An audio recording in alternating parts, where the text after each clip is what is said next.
Hello, arcade gamers, and welcome back to Biggie D's Arcade. Tonight, we're going to do my Chillin' Chat. This is the 67th live Chillin' Chat that we've done on this channel on a Sunday evening, talking home arcade. Appreciate everyone who's joined and who's in the chat already. Want to say hi to everyone who's made it so far. It looks like Jason was the first one in the chat. He's saying, happy Sunday.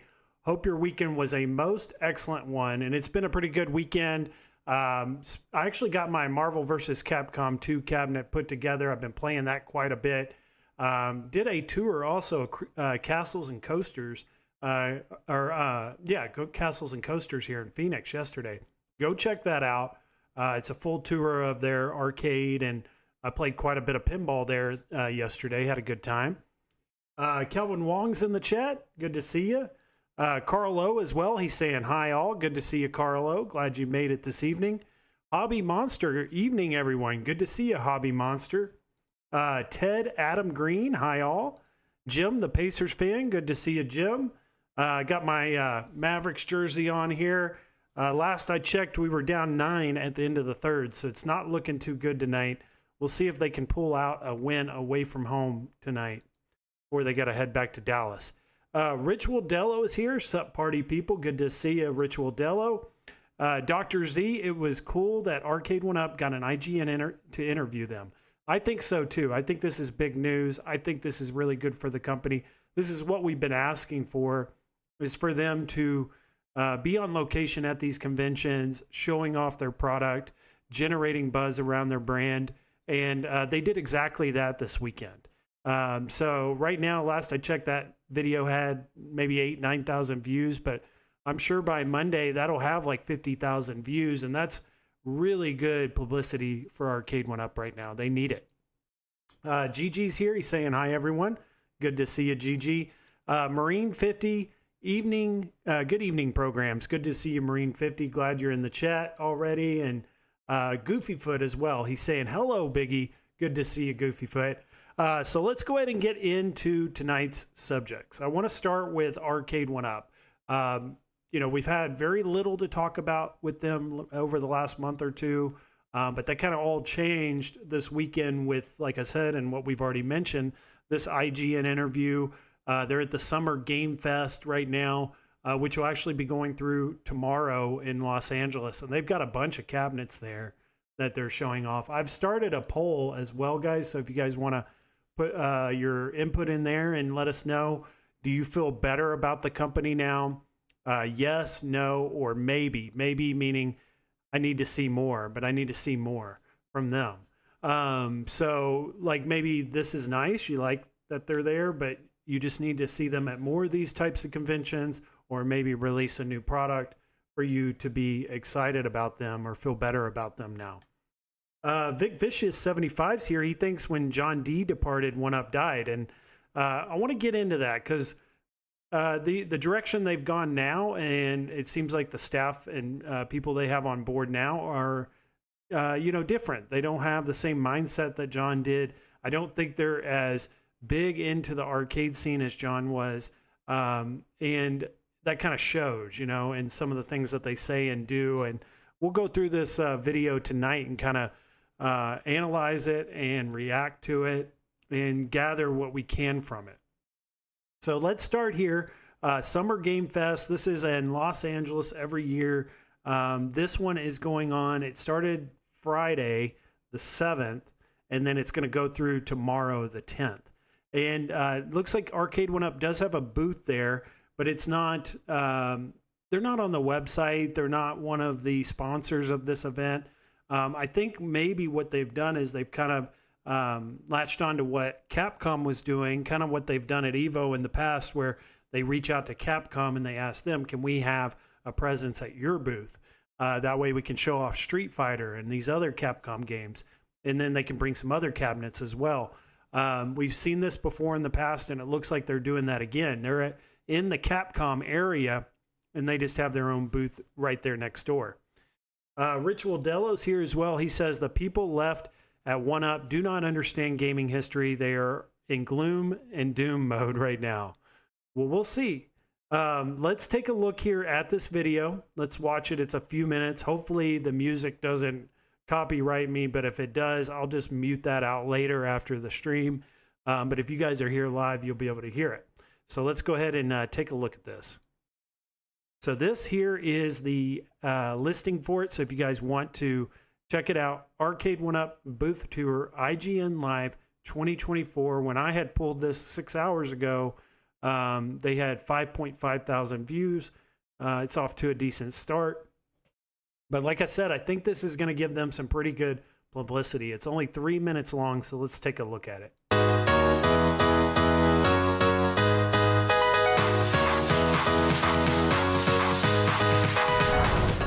What's up, everyone? Stella Chung here. I am here in the Arcade1up area. Now tell me, what makes these cabinets so special? So many of you out there remember playing the arcades, and you really want to bring that experience home. Now, you can do that. Arcade1up allows you to play all the titles you remember in an at-home format, and allows you to bring generations back to your time. Actually, you know what? I wasn't going to pick a fighting game to start with, but we mentioned how we're both not great at them. Do you want to play one with me? Not great. I don't remember saying that. All right, so we're going to try our hands at a fighting game. It is Street Fighter 2 Turbo, which I'm really bad at fighting games. Well, I can't say I'm the best, but you know what? Let's give it a try. Yeah. Oh, okay. All right, we're just getting into it. Oh, I just grabbed. Hey, be nice to me, all right? No. I thought this was an interview.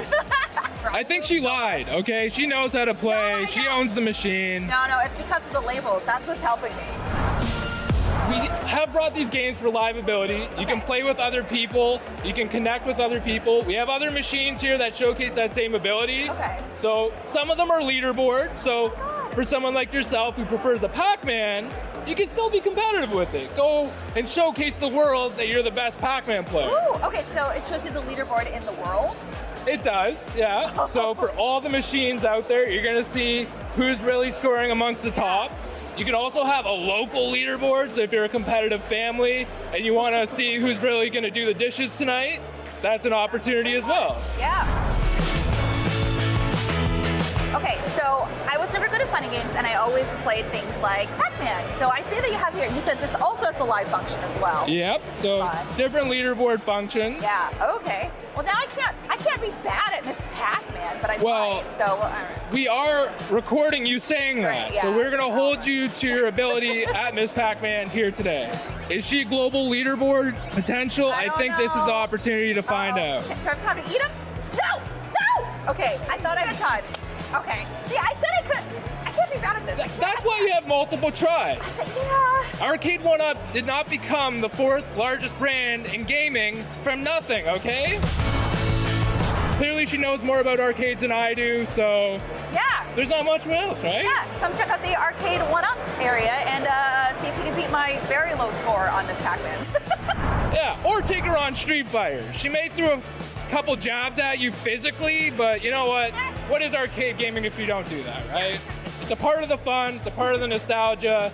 Come and check it out. Come and check us out. Yeah. Arcade1up.com. We're available at Best Buy and all these other great locations. Thanks again. Love to be here. All right, so that's going to do it there. I do want to kind of pick this video apart here. There were some things that I noticed initially when I'd watched it. 3 things I really wanted to point out that I'd took from this video. Number 1 was that it seems like Arcade1up is wanting to put an emphasis on online play and leaderboards. That's gonna be their something that they can hold their hat on, and something that they've actually done pretty well. I just got the Marvel vs. Capcom 2 cabinet, and Marvel vs. Capcom 2 had a lot of issues starting out. If you guys remember, I covered it all. I mean, at first, Marvel vs. Capcom 2 was like unplayable online. Then they got it playable, but then it only had one stage. And they were advertising it as, live enabled, online play ready and all that. So it was a big ordeal when it released, and it really suffered from that because it impacted the sales of that cabinet early on. Many people were very upset. They paid $600 for this cabinet, and they didn't really feel like they were getting what they paid for it. I recently got it for $350, and just in the last week. And I'll tell you, the online's been, I would say it's near perfect now. You can play online in Marvel vs. Capcom 2. You have all the stages, and it's very competitive. And I have a good time with it. Now, I will say that Marvel vs. Capcom, the X-Men versus Street Fighter, Marvel Superheroes versus Street Fighter, and X-Men Children of the Atom, those games do play better online than Marvel vs. Capcom 2, but they're neck and neck now, where Marvel vs. Capcom 2 is just not quite as good, but it's almost there. So these are, big games. This was a big achievement for them to be able to get there. It took them a really long time. It took them a couple of years to finally get all the kinks worked out and to make it something worthwhile. But they have gotten there. And what's cool to see is that they are focusing on that. They're putting an emphasis on that in their publicity. And, when they meet with anyone in the public at these events, they're going to be telling everyone the number one thing, the best thing we got going right now is online play and leaderboards. And that is true. That is something that they have on these other companies. We're later going to talk about Evercade and this new Evercade Alpha. They don't have online play. AtGames, they have leaderboards, but not really any online play there. There's even some speculation that Killer Instinct may not have online play. So they do have, and Unico, again, that's going to be these arcade boards. Obviously, it will not have online play unless you hook a console up to it. So there is something that they have a corner in this market, and that is the online play and the leaderboards and that whole system, that whole infrastructure that they've set up for this. Also, I think, too, they're doing this for another reason, not just to sell us cabinets, but also to make them more lucrative, look more like a business that someone would want to buy, because there's a lot of speculation and rumor out there that Arcade1up is trying to sell the company right now. And that is a high selling point for them. That is something that could trigger a large company or someone to buy them out. So interesting to see that. So let's, that was the first thing I'd noticed.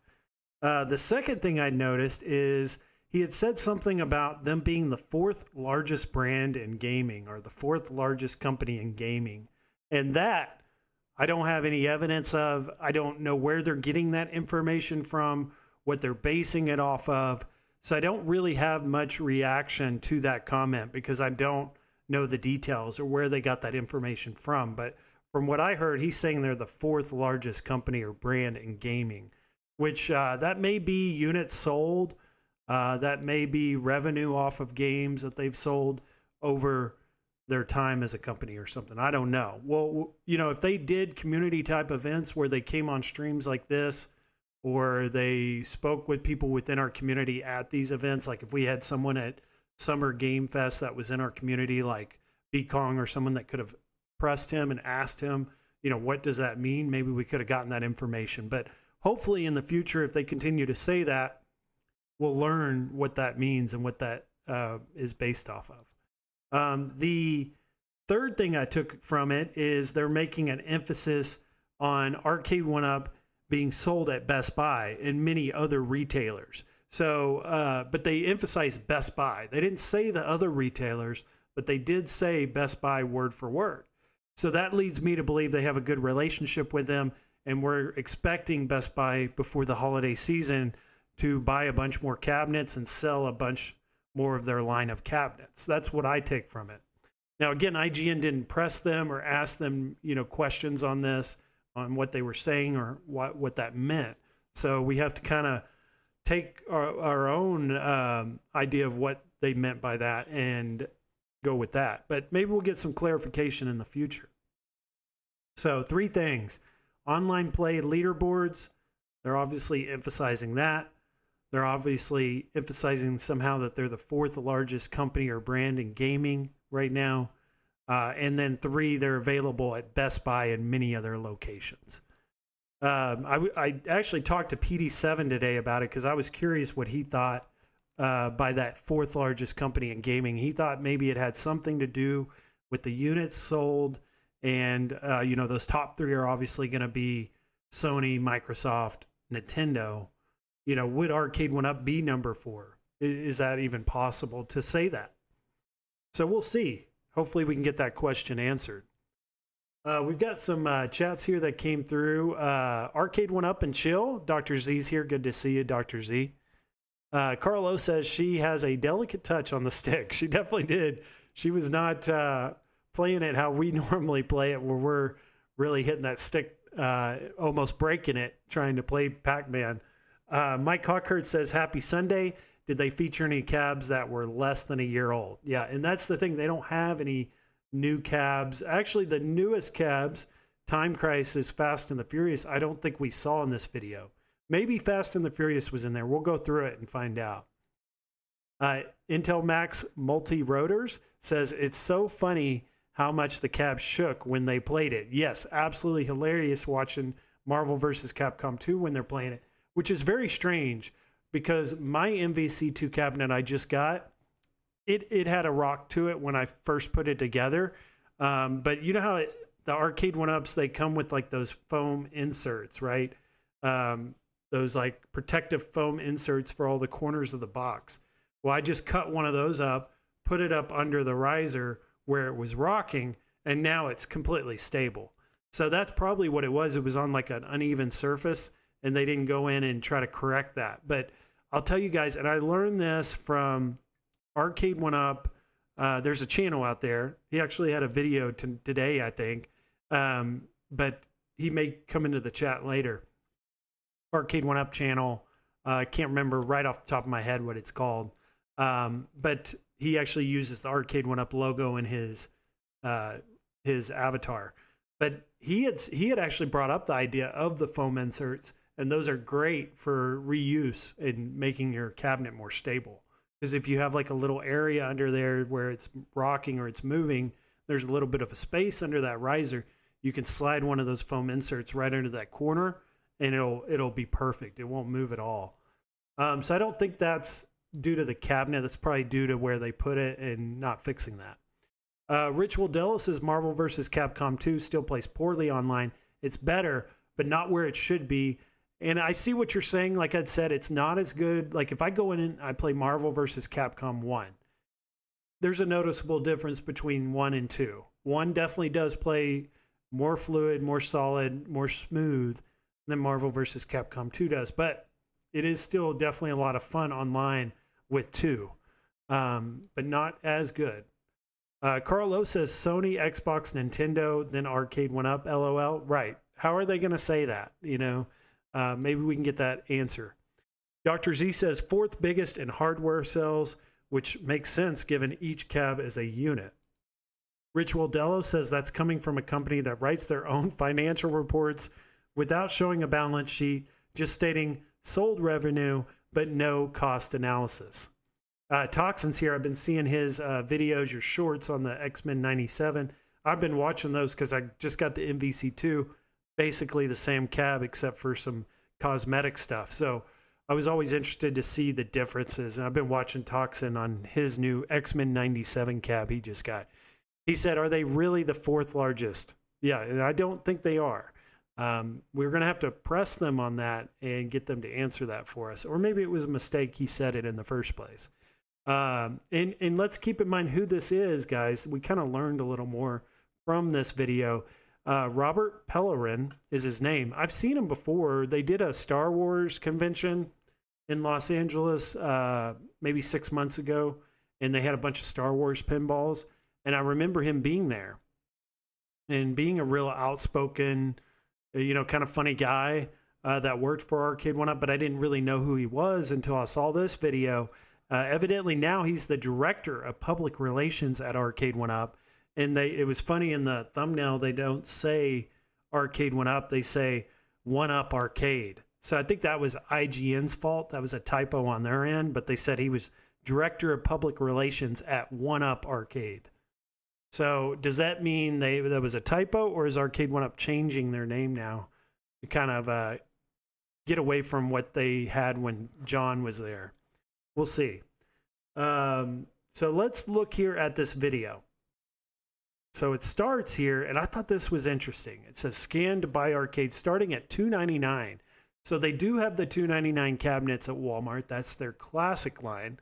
And they're obviously trying to emphasize and promote that you can buy an Arcade1up as low as $300. That's going to be without the riser, without the lit marquee, and it's going to have the stickered coin door. It will not have that molded coin door. But that is, in fact, correct. You can get them at $300.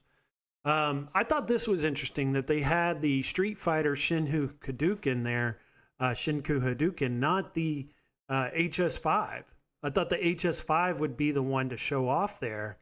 That's the more recent cabinet, but we've seen a lot of promotions on the HS5, very low cost, very low prices on that. Are they just trying to get those out the door? Are they trying to clear inventory on those HS5s for some reason?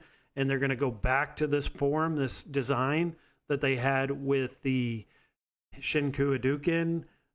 You know, we saw with X-Men 97, it had that same design, you know, minus the riser. It had the streamline look all the way down, no riser. Could we see a Shinku Hadouken Street Fighter here in the near future without a riser? I think that's a high possibility now, seeing that they were showing this off just this weekend at Summer Game Fest. And we didn't see the HS5 in this video. It may have been there, but I didn't see it. And this is the Marvel vs. Capcom 2 cabinet. I thought that was interesting too, that they were showing Marvel vs. Capcom 2 and not X-Men 97. So maybe I'm reading into this a little too much, and that these are just older cabinets that they had in their warehouse there in LA, and they just brought what was ever closest to the event. And that's the reason we saw MVC2 and not X-Men 97. Or maybe X-Men 97 is such a new cabinet they didn't have any available for this event also. But we can see behind her, there's an MVC2, there's a Blitz, there's a Big Buck, looks like Pac-Man, X-Men, and a couple more Pac-Mans there on the right. Okay, so here it says Director at Public Relations at Arcade1up. But if you look at the short, it says Director of Public Relations at 1UP Arcade, and we'll see that here in a moment. And then here's your IGN host. She didn't seem to know a ton about arcades or really press him on anything. They're really just kind of getting an idea of their booth and, you know, just letting him talk, let Robert talk. And again, like, I just don't think, like Robert, for instance, I don't think he's a arcade enthusiast that lives and dies with these arcades. I think, you know, he's just, I was looking at his, you know, profile on his, if you go to, it said at his website, takes you to his Instagram and all that. I was looking at that, and it looks like he's just into PR. He's a public relations guy. I don't know if he is an arcade guy. I don't know if he's like John D. I don't know if he has a passion for this stuff, or is he just answering these questions to collect a paycheck, or does he really care about these products and the future of these products and where it's going to go? I don't get that sense from him. X-Men, seeing X-Men there was really cool. I think that's awesome to see, because with the success of the show, with Deadpool and Wolverine about to come out, there's going to be even more X-Men hype. I definitely think that they're going to be making more of these X-Men cabinets. I don't think that this is, and it's got a riser, it's got that 4-player game deck, it's one of the older cab designs. You would think they would redo that without a riser before they make more of them, but you know, if we're going to base it off what we're seeing in this video, it looks like they're just going to make more of these versions with the riser and keep pumping those out, because people are buying them. And now's the time to sell them with all this X-Men going on right now. Big Buck Hunter Pro. This looks like the deluxe version at Best Buy. So this is probably their most recent cabinet that we saw at the event. And again, we've seen them promote this cabinet heavily at the Big Buck Championship back in October of last year. So they've got a lot of these probably on hand for these types of events. And again, small screen on the 17-inch. You know, would we get a Big Buck XL with a 19-inch screen? I think that would be a great, if they're going to make anything before the end of the year, And Big Buck is one of those cabinets that they're going with right now, and it's selling and it's making them a lot of money. Make a 19-inch XL version of it with a lit marquee. Again, this is the cabinet I have. They didn't have it online. They did say that some of the cabinets were connected online, though, so you could experience that at the event, because that's what they were heavily promoting, is for you to be able to play online. Here's where we're seeing that rock and that movement of the cabinet while they're playing. And you can see it's rocking around a lot. Mine does not do that at all. Mine's very stable. In fact, the riser cabs are the most stable. It's the newer deluxe ones without the riser that you're going to have that issue more likely. But again, you can buy the furniture risers. I'll buy the 2-inch, 3-inch, 4-inch furniture risers on Amazon. Those work great too for stability. If you guys are worried about your deluxe cabs not being stable enough, get those furniture risers. It was interesting to see Blitz there. You know, Blitz was one of the cabinets where you would think they would probably not make any more of those. They're probably trying to sell whatever they have left in inventory because they made way too many of them. But if we're basing it off of this video and this promotion and this event, they're showing Blitz there. Does that mean they're going to make more Blitz cabinets? Or does that mean they're going to make a deluxe version or an XL version of Blitz? They sunk so much money and spent so much money developing that game, getting it ready for online, all the beta testing, all that. It would make sense for them to make another version of Blitz with all the investment that they put into it. And let's see what we got next. So more Blitz here. Again, Shinhu Hadouken cabinet. Interesting to not see the HS5. I still haven't seen it. That looks to be the Galaga Deluxe to the left of it. Great cabinet design. You know, they could sell Pac-Man, Galaga, those cabinets forever, and that will continue to make them profitable. So you'll continue to see those cabinets year after year. And let's fast forward here. Buttons. You know, we're going to talk about the Evercade Alpha here later, and it has the sand wall buttons. Is Arcade1up ever going to be open to spending a little bit more money and upgrading these? These do the job. They work, but I think there's always that need or that want for a better quality button and joystick. I think they've gotten the joysticks down, like on my MVC2. I think the joysticks are pretty good, actually, but the buttons still need to be upgraded, I feel. And here's some Pac-Man cabs. So we've got the Pac-Man Deluxe cabinets. It looked like they had a bunch of those there. And rightfully so. I mean, it makes them probably the most money. There's a class of 81. Now, what's interesting about that class of 81 we're seeing here, that is not the deluxe version, I don't think. That looks, oh no, that is the deluxe version. That is, okay, deluxe.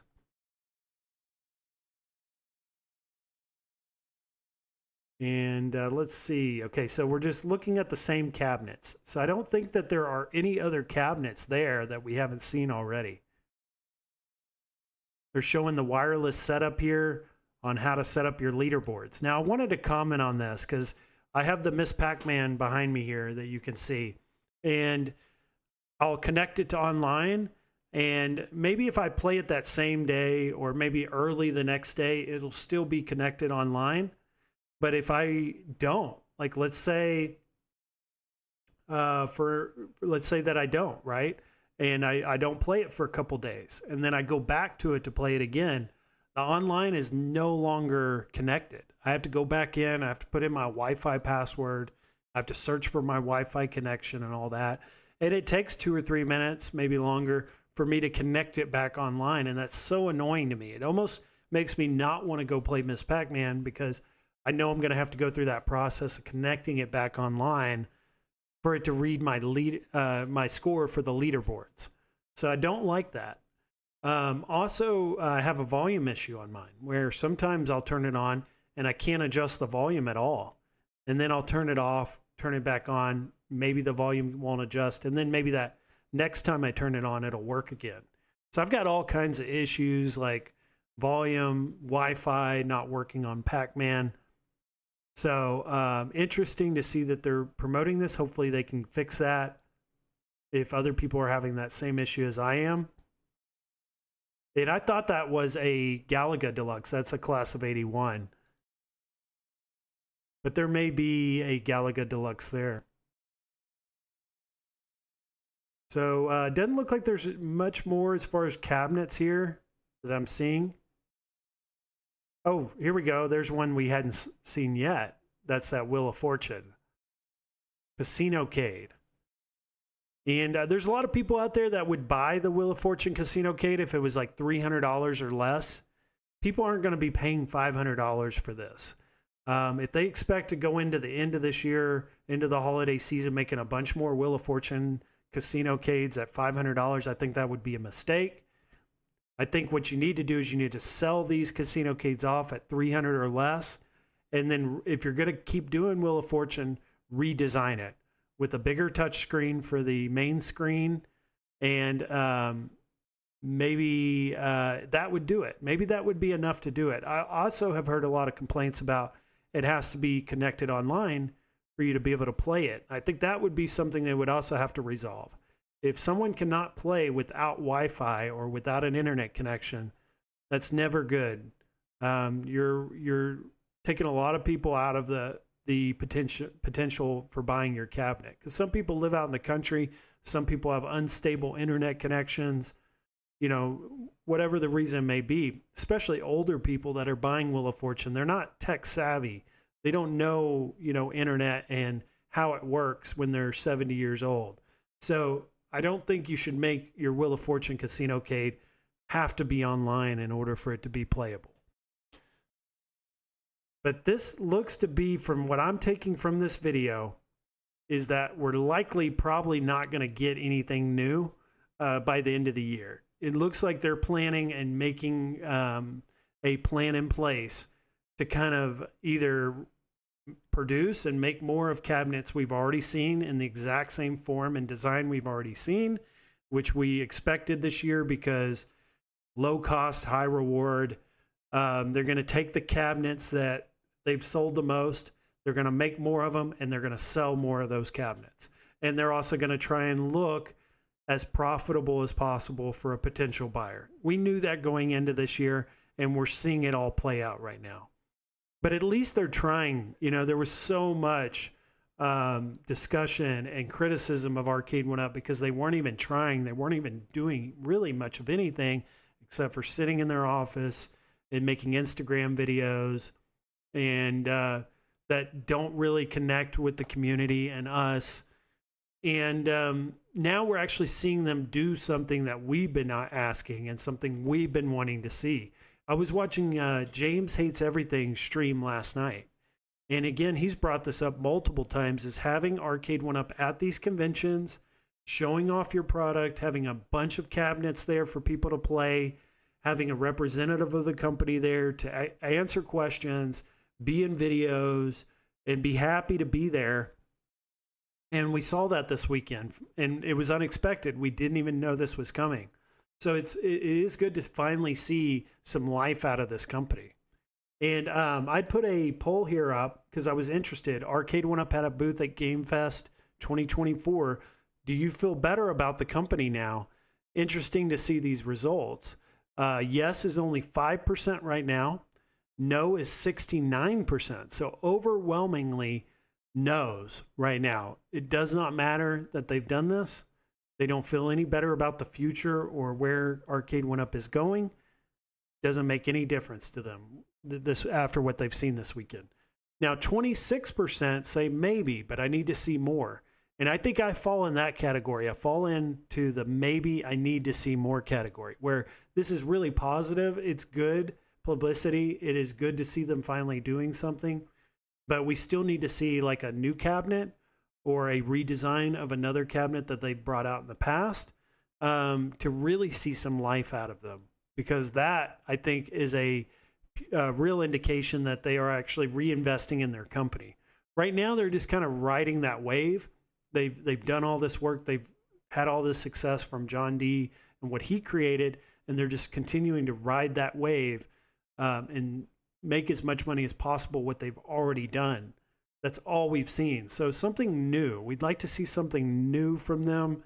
whether it be a riserless Blitz or a riserless Street Fighter other than the HS5, if they're not going to keep with the HS5, or a new cabinet, a Robotron 2084, a Smash TV, a Street Fighter Alpha cab, an XL of anything. I think anybody would want an XL of any of these cabinets that they haven't already done one in. Those types of things are what are going to make people excited about Arcade1up and are what's going to bring back all the things we've seen from them in the past, which is a fanhood of people and a community of people that are fans of their product. You want to continue to have those people and those communities that drive sales, talk about your company every day. You're going to have to start bringing out some new stuff. It's just bottom line. But this is positive. It is good to see what we saw this weekend. Let's take a look at this short. So the short is a lot of what we saw in the video, but there are a couple other things I noticed. So let's watch this, and this is only less than a minute long. What's up, everyone? Stella Chung here. I am here in the Arcade1up area. Now tell me, what makes these cabinets so special? So many of you out there remember playing the arcades, and you really want to bring that experience home. Now, you can do that. I'm really bad at fighting games. Well, I can't say I'm the best, but you know what? Let's give it a try. Yeah. Oh, okay. All right, we're just getting into it. Oh, I just grabbed. Hey, be nice to me, all right? No. I thought this was an interview. I think she lied, okay? She knows how to play. She owns the machine. We have brought these games for live ability. You can play with other people. You can connect with other people. We have other machines here that showcase that same ability. Okay. I can't be bad at Miss Pac-Man, but I Well, might, so... we are recording you saying that. Yeah. So we're going to hold you to your ability at Miss Pac-Man here today. Clearly she knows more about arcades than I do, so there's not much else, right? Yeah. Come and check it out. Come and check us out. Yeah. Arcade1up.com. We're available at Best Buy and all these other great locations. All right, so that's their 1 minute short there that they put out from the same event. Let's see what we see in this. So again, we're seeing the $2.99. The Arcade1up at home arcade. It was interesting to see them use that logo because I've seen them they used to use that logo a lot when John D was with the company, where it would say at home arcade at the bottom. I noticed like my MVC2 box says that.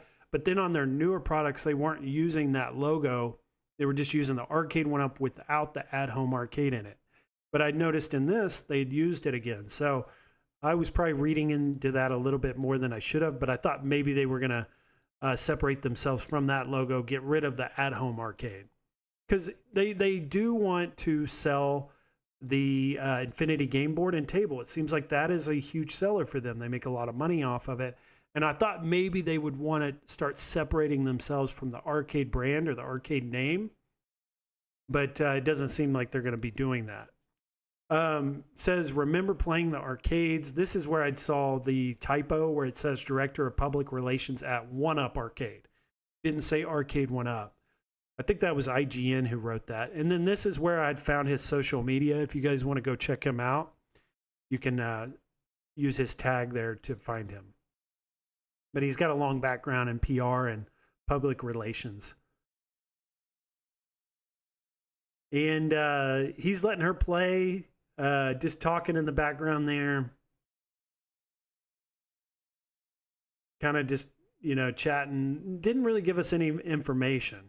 I'd like to have seen him kind of, at this point, give us some details. More details on what we're getting, what we're buying, what's to come. What can people expect in the future with these? Because conventions are all about new products. And these products are, like we mentioned, very old. Some of these have been out for over a year. What new are you bringing us, Arcade1up? But again, a high emphasis on X-Men and Street Fighter at this event. And rightfully so. And Pac-Man. But then you see those other cabinets, Blitz, and you see these ones that we never thought we would see at these events. Toxin says, I think IGN just Googled Arcade1up logo and used that one that said at home arcade. And that's potential too, is that they just used what they could find. Arcade1up didn't provide these graphics for them to use. JCat says, how many games come with an average 1UP arcade cabinet purchase?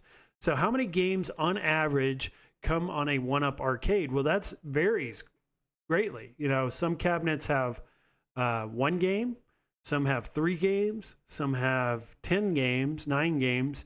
It just depends on which one. You know, looking at the cabinets in here, you know, your Street Fighter has a ton of Capcom games, plus your Street fighting games. Marvel vs. Capcom has like 6 fighting games and a couple of console games. Blitz has 3 of NFL Blitz. It's got 99. It has the original 99 and 2K. And then we've had cabinets that just have 1 game, I believe, as well.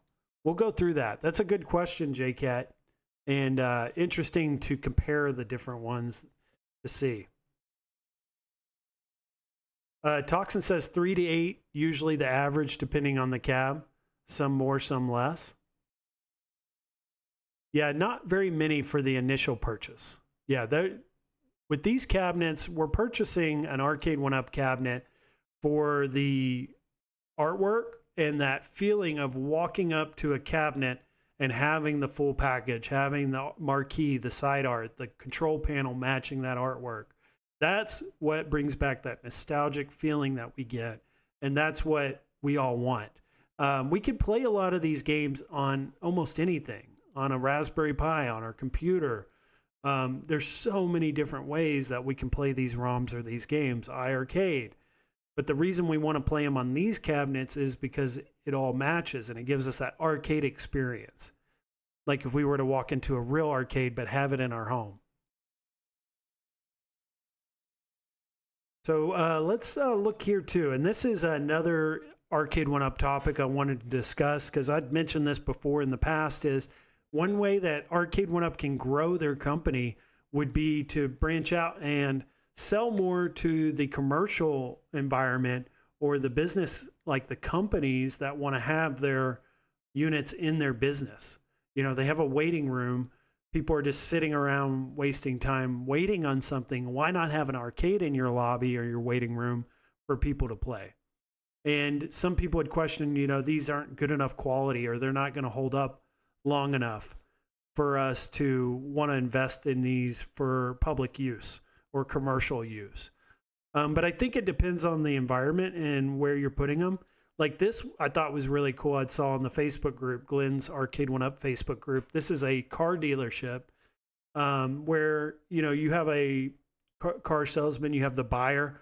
The car salesman's in the back working on numbers. The buyer's in the lobby just waiting. Instead of looking at his phone, he could walk up to a Dig Dug or a Fast and the Furious or a Joust cabinet and play some arcade games to spend that time actually enjoying that. And I think that would go a long way for these companies because, you know, if the buyer's happy and he's having a good time and he's feeling good, that's going to impact sales and that's going to help you sell that car for this company. But you could use it in a lot of different places. You know, you go get your haircut or you go to the doctor or you're waiting to get your car serviced or a car wash. You know, there's so many different places that these could be used. And I've seen them before, but I don't see them that often in businesses. But I think Arcade1up should be promoting this and advertising it as we're not just selling to the consumer, to homes. We're not just an at-home arcade, but we could be like an at-business arcade as well. And that could really grow the company. I think these look good there. And how they had those pillars there, they put one behind each pillar. It just really stood out for me.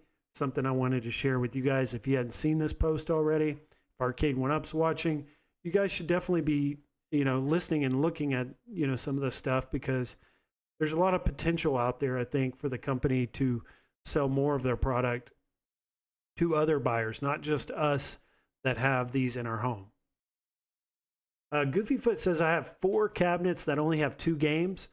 I want to go through the Arcade1up website here next, just kind of answer that question because I'm curious how many have a ton of games, how many only have a few games, how many have 1. Yeah, well, Fast and the Furious, technically 1. I knew we had a cabinet with just 1 game. There is technically 2 games, but they're really just it's really just 1 game divided into two. And it's hard to explain that, but if you guys ever played Fast and Furious, you'll know it's not actually two different games. JCat says, I'm ignorant to ROMs. Yeah, a lot of people will buy an Arcade1up because they don't want to go through the process of having to load ROMs onto a board, and maybe they just don't like the idea of it, or they don't want to do it, or they just, whatever the reason is. A lot of people buy Arcade1up for the convenience. If they take home the box, they put it together, and everything works. They don't have to figure anything out. Gigi says they need to make it easier on the deluxe cabinet to take out the control deck to replace buttons and joysticks. Happy you said that. I had actually an issue I noticed that arose today, actually. So I've modded this cabinet with a Raspberry Pi. And if you guys will notice, I can't coin in. None of my buttons, my start button, nothing works on the player one anymore. But then my player two works. So what that means for me is I have used a encoder board for my game deck, so it will function and communicate with the Raspberry Pi. And so my player one encoder board went out. My player two is working, and that I just noticed that today. So I'm going to have to take this game deck out. I'm going to have to replace probably the encoder board. But I do see what you're saying. Make it easier for us to pull those out and replace buttons. I think there is a way they could do that. Make it almost kind of like the pinball machines where it has levers on each side, arms where you could pop it up and it'll actually hold the deck up. I think that would be a nice feature or a nice innovation for them to do, is instead of taking the whole game deck out, it just pops up like a hood on a car and you have access to all your wires, just like flipping it up. I think that would be a nice addition if they could figure that out, especially if they're not going to give us good buttons and they know people are going to be replacing these a lot. Mike Cockert says they could save Blitz if they have secretly been working on Blitz 2025 with modern teams and rosters, and it comes included both on the new Blitz Deluxe as well as a free upgrade for existing users. Yes, definitely. Mike Cockert is right on this. I think that is a huge opportunity for them. If they could do a more, if they redid Blitz completely. It's like a new game now from what it was originally.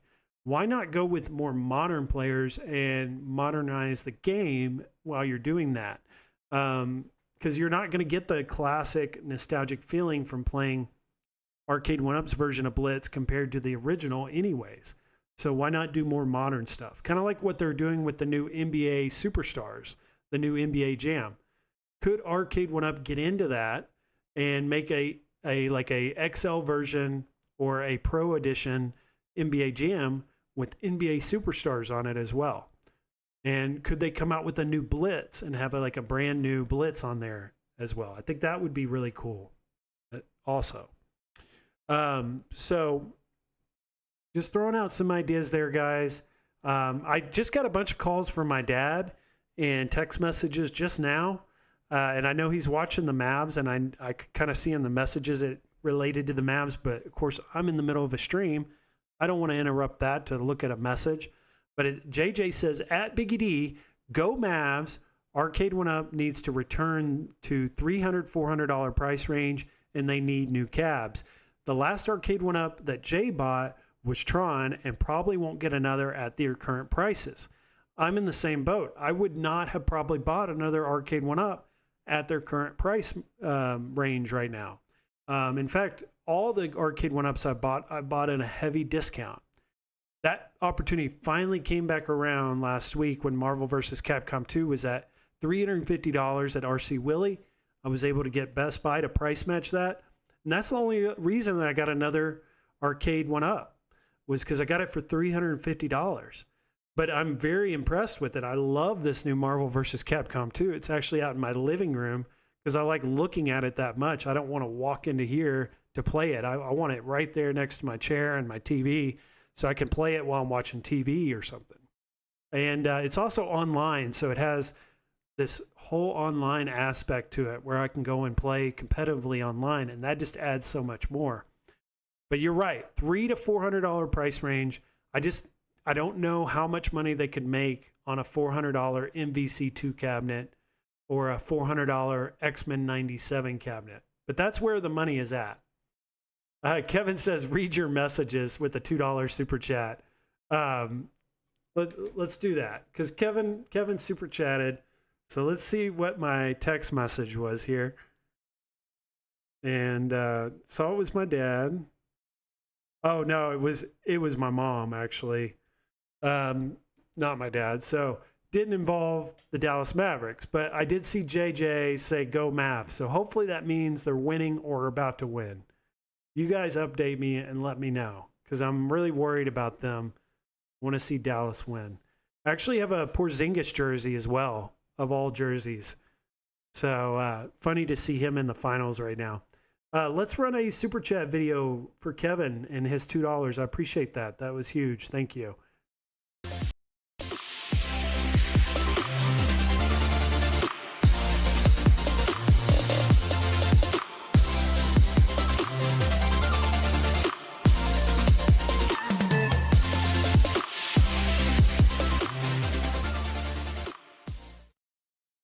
All right. Thank you, Kevin, for the $2. So let's take a look at the Arcade1up website because we had that really good question about the games list. And, you know, what amount of games are we getting on these cabinets? And it just varies. It varies so much. Where like Marvel vs. Capcom 2 or this X-Men 97, it comes with a lot of games. You can see them here. We get how many fighting games? We get 1, 2, 3, 4, 5, 6. 6 fighting games, couple of console games. So what is that? 8 games total on that one. This one here has 10, I believe, 10 total games. A lot of classic Namco games. So that's a good one. Pac-Man, same thing. Mortal Kombat 2 Deluxe, same thing. We're getting 10 games total on these cabinets. So these are good buys, like, or good cabinets to own because you're getting a wide variety of games and they're not all fighting games, giving you that kind of multi-cade experience. That's something that has changed. You know, when the company started out, it was normally 3 games or 2 games. NBA Jam, it's just a collection of NBA Jam games, 3. Same with Blitz, 3. Wheel of Fortune, I think you have a ton of Wheel of Fortune games. If you count all the mini games and everything on this, you're going to get a ton of them on this. I don't even know how many total, but it's like 50-something games with this. You unlock them as you go. Here they are. These are the games included here. Looks like 20-something games. But let's see like what game had the least amount. Fast and the Furious, we had mentioned. It's 2 games, but it's really 1 split into 2.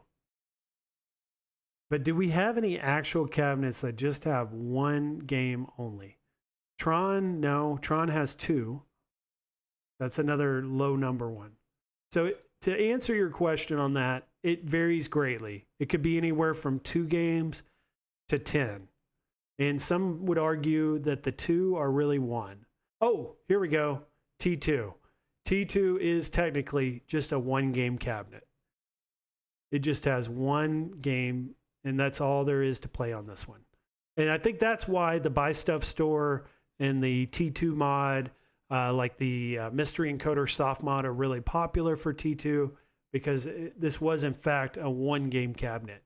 But it was still the right decision, even though it only had 1. I still think from a Arcade1up standpoint and from their perspective, this was still a success for them to release this with just 1 game.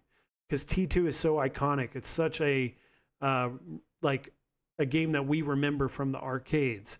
And if you could only bring it with just 1 game, you still do it. You still bring this title to us. Because, you know, this was one that was bought a lot. It's a heavily modded cabinet. People are going to buy it regardless. So let's move on now, guys, from Arcade1up got some exciting Arcade1up news with the Summer Game Fest. Also, just general discussion on like business and other ways that they can increase business by putting their units into like commercial environments. I think that would really help. Also, it's good to see Robert Pellerin, Director of Public Relations. We actually get to see him speaking in front of the camera. Maybe he'll be open to coming on channels like mine, or maybe some of the other channels like KFox, or some of the other ones that have a lot of guests. Maybe that's more of a possibility or a reality now that we're seeing Robert pop up on this IGN video that released today. We'll find out here shortly. But I want to move on now to New Wave Toys. New Wave Toys was very kind, very generous of them to come on my channel last weekend and discuss some of the most important topics and where these games and this company is heading on this channel. They could have. There's a lot of other channels that they could have gone on, and for them to have picked mine or decided to come on mine was really just a really big deal for me. It was something that I really appreciated, and I think a lot of the people that watch this live stream every week really enjoyed it and took a lot from it. And it looks like the community, the New Wave Toys community, really took a lot from that stream as well. We got a lot of really good information out of Shiloh last week during that 2 hours. And I brought up kind of some things that I took from that show. If you guys want to go check it out, you haven't watched it already, it streamed this time last week. And it's Chill and Chat 66 special event with Shiloh. Go check it out if you guys haven't watched it. But I'm going to talk about it tonight. And what I want to talk about is what did we learn during that 2 hour stream with Shiloh and Glenn that we didn't know already, or that people were wanting answers to, but we didn't get those answers until last weekend. And I saw a chat here. Anytime I see anything Dallas or Luca, I'm going to read it. Luca had himself a triple-double, but Dallas fell short again. Dang it. That sucks. But, they're at home, or Boston's at home. They should win game one. They should win game two. That's how it should go in a finals. So as long as Dallas can get home and they can regroup and Kid can make some adjustments, I think they can come back strong. Hopefully win game 3 and 4, and we'll just be right back to where we started. But they will have to win game 3 and 4 now. There's no doubt about it. Where if they had won tonight, they would have had a little more freedom to maybe lose one of these next two. They do not have that freedom anymore. They have to win game 3 and 4, I think, to even have a chance of winning the series now. So they're under a lot of pressure. But it's good to hear Luca had a good game, because that was a common concern going into tonight. He had a lot of health issues and injuries he's dealing with. So good to hear he had a big one. Mike Huckert says it was a great interview. The big scoop was that New Wave Toys has a Silver Strike bowling license. That is huge. Now, I'm glad that you brought that up, Mike, because there's going to be some things that I bring up that are obviously missed, that you guys caught that I didn't, or I didn't put on this graphic. So if you guys think of ideas or things that we got confirmation on that are not in here, bring it up, because I want to talk about it. Silver Strike bowling is huge. There are probably just as many people out there that would want Silver Strike bowling as that want Golden Tee. And my question would be, well, why wouldn't you put Silver Strike bowling on the Golden Tee and then make two with the same games list? Kind of like the Frenzy and the Berserk, where we got both games on both cabinets. They could have done that in this instance, where we could have had a Golden Tee with Silver Strike bowling, and then later they could have released a Silver Strike bowling with Golden Tee. But maybe there's some licensing issues and things that prevented that. We don't know. But we did get some really good news that they do have the license. It uses the exact same cabinet design, and they do sound like they have plans on doing Silver Strike bowling here in the near future. So that is great to hear. Thanks for bringing that up.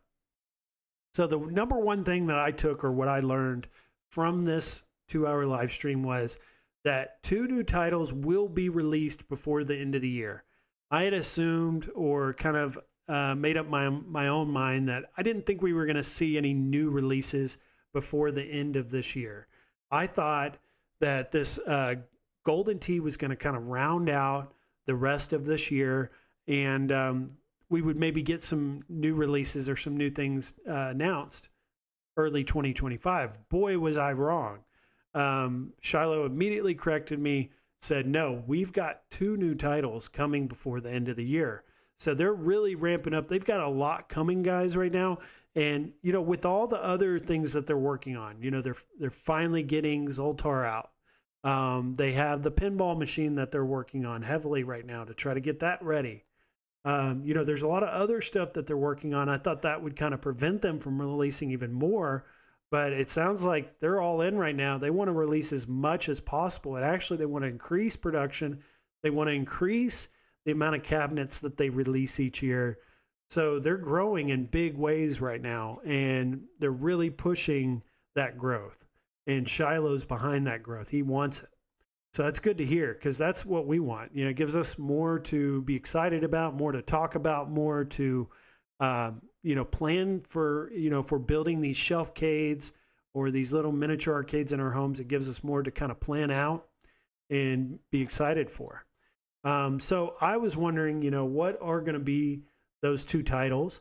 And we had learned that one of those 2 new titles is from 1983, and it was on the graphic that I had created the week prior. So there was a graphic that had all the 1983 cabinets on it that were possibilities. And I just took whatever cabinets were the most popular out of 1983. I didn't know, you know, what it would be, but we got confirmation it was one of those titles on that graphic. So we can definitely say it's one of those, and we'll look at that here in just a moment.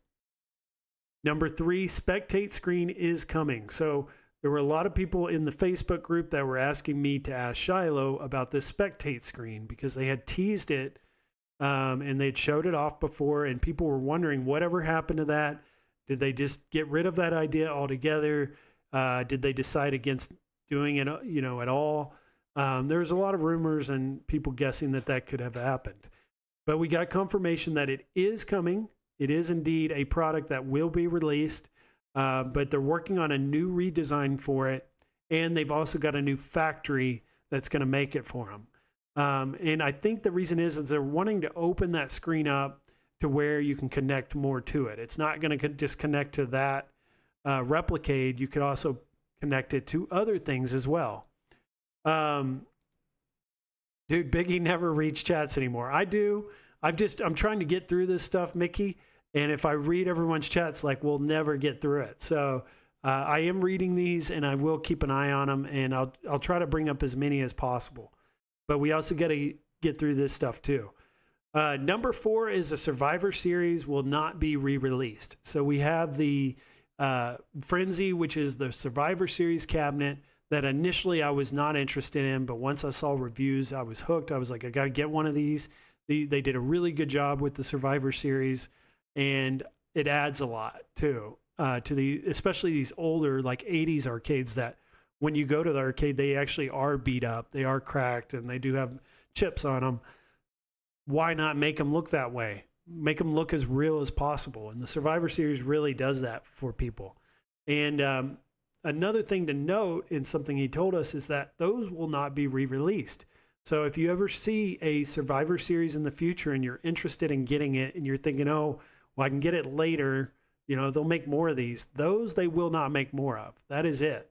They have that first run of them, and then that's it. And that also increases the value of them too. If you're into the collector value of these, which that's a huge dynamic for me, and a lot of the reason I buy them is I like the collecting part of it. And the Survivor Series is going to be even more so a collectible. And then number 5 was every pre-order will be fulfilled before a product goes on sale. So good to know. You guys can feel confident if you pre-order something from New Wave Toys, it's never going to show up at someone else's door that didn't pre-order before you.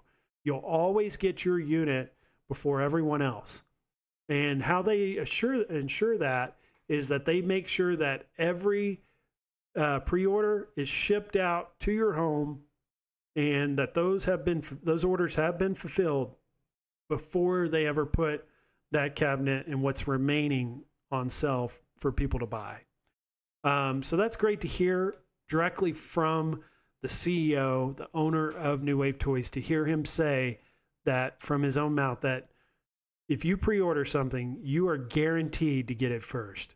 There is no possible way that someone's going to be able to get in and buy one before you later on. Very good to know.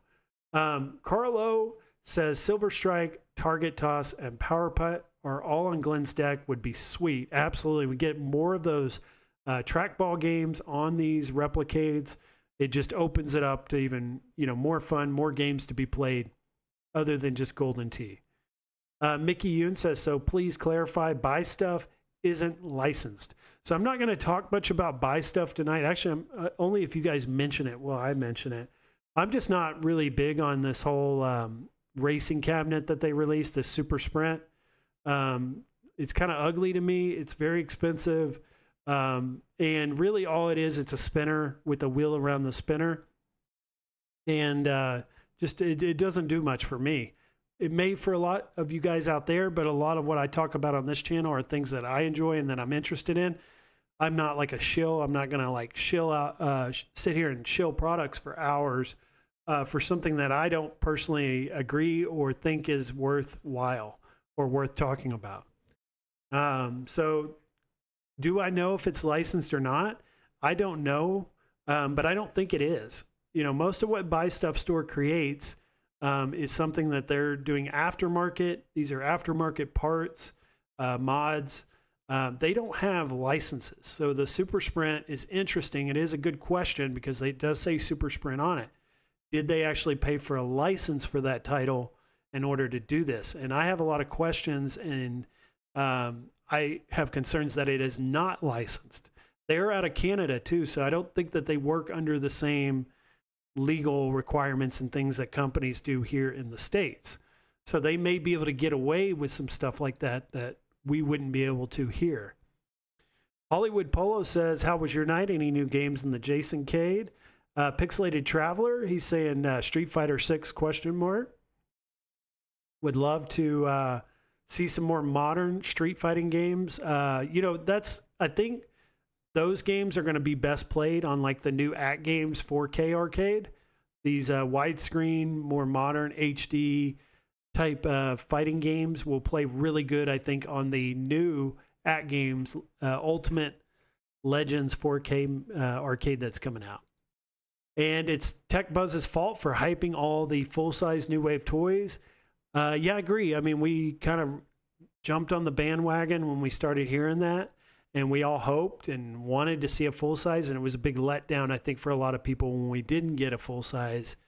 Where New Wave Toys could have nipped that in the bud really early on and told everyone, no, it's not going to be a full size.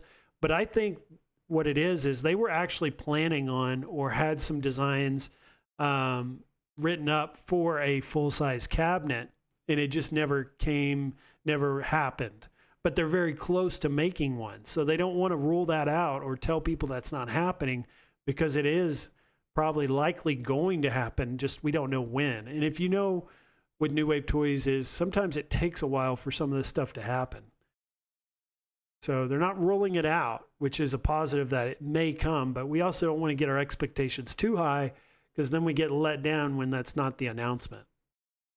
Mike Cockert says, when I went back, he said they will be announcing 2 more this year. I'm not sure he meant we would have them. I tend to think Golden Tee will be arriving in late Q4. Yeah, it should be coming out towards the end of this year in Q4. And when they're saying they're announcing 2 before the end of the year, those are announcements. Those are not going to be actual releases. So when my graphic here says 2 new titles will be released before the end of the year, Mike Cockhertz is correcting me on this graphic, and that is true, that it could be released before the end of the year, but we need to also leave it open to that they're just going to announce these before the end of this year. They may actually release next year. So thanks for bringing that up and clarifying that for everyone. And Video Game Vegas is here. He's saying New Wave Toys and Numbskull is the only way I can get more machines into my home arcade. I don't have any more room for the 3/4 scale machines. I'm in the same boat. I've got, I'm pretty much maxed out right now. I could put all these together, put my Arcade1up MVC2 in here and maybe fit one more out in the living room. And I think for everyone, there's always just that one more space we have where it's just that once that's gone, it's gone. And I know a lot of people are already in that position where they've used every inch of their home. I'm almost to that point. So the New Wave toys are definitely easier for me to buy. They're definitely something I don't have to think about or plan for, and I can just buy a bunch of them. And that's a big appeal for a lot of us, especially me. I live in an apartment, so I'm very limited on space. Mike Hawkert says, I think the Spectate screen is still a year out, but it is cool that they are doing a RCA jack compatibility.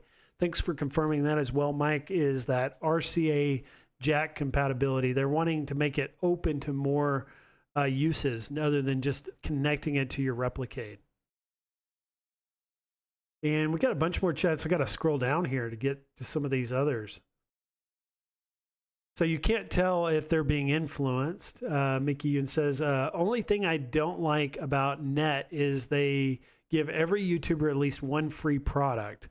Or I think he meant New Wave Toys. New Wave Toys does give out a lot of review units. I actually learned this last week after the live stream, Shiloh's going to send me a review unit again. I did get the Coke machine for a giveaway. We ended up actually giving away a Ghost and Goblins because I'd run a poll on it. I wanted to keep the Coke machine anyways, but I'd run a poll. Which one do you want to give away? Do you want to give away a Ghost and Goblins or do you want to give away Coke machine? Well, overwhelmingly, everyone voted Ghost and Goblins. So I kept this and I bought with my own money a Ghost and Goblins and gave that away. And then we also gave another Ghost and Goblins away that New Wave Toys sent. And I did a review on that unit. But other than that, I hadn't received anything free from them. And I don't know if we could say it's free because we are doing some work for them. We are making these videos, and those are time-consuming videos to make. So it's really free, but we're not paying money out of our pocket for it. But I did learn that they're going to send Big ED's Arcade a Zoltar for review. So that's big news. That's great for the channel and for everyone who's watching, that there will be a review unit sent to this channel, and there will be a video made for it.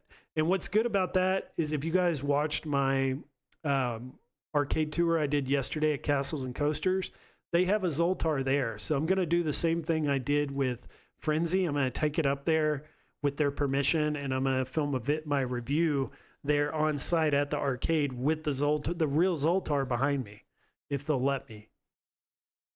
Jason saying I'd put a Survivor Series on my office shelf. And J-Cat says it's like buying pre-ripped jeans. Yeah, it's not going to appeal to everyone. Everyone's going to have their own wants and things that they appeal to them.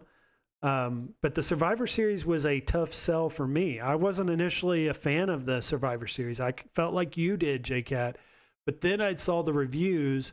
Once I saw those and I saw what it looked like, not a render, but the actual unit, I was like sold from that point forward. And now I'm huge into the Survivor Series. I think I'll probably end up buying more of those than I do the pristine, perfect condition ones.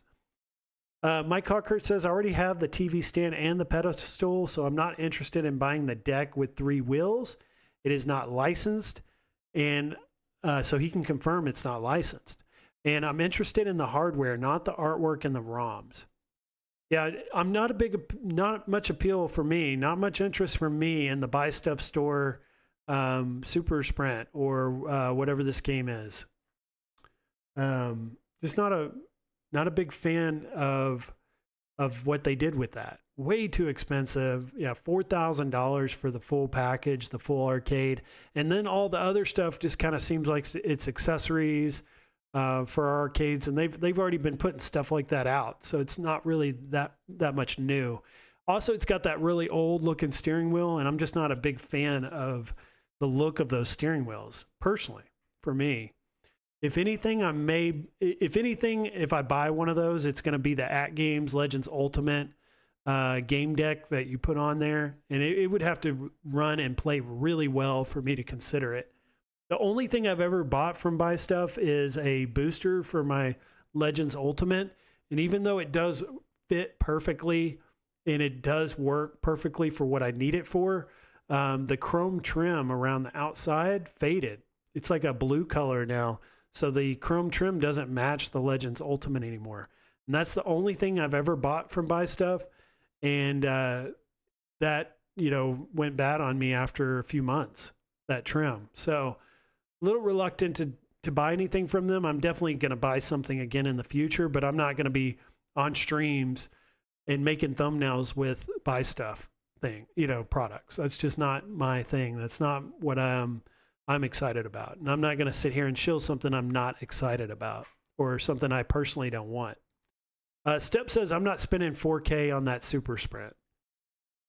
So she feels a lot like how I do.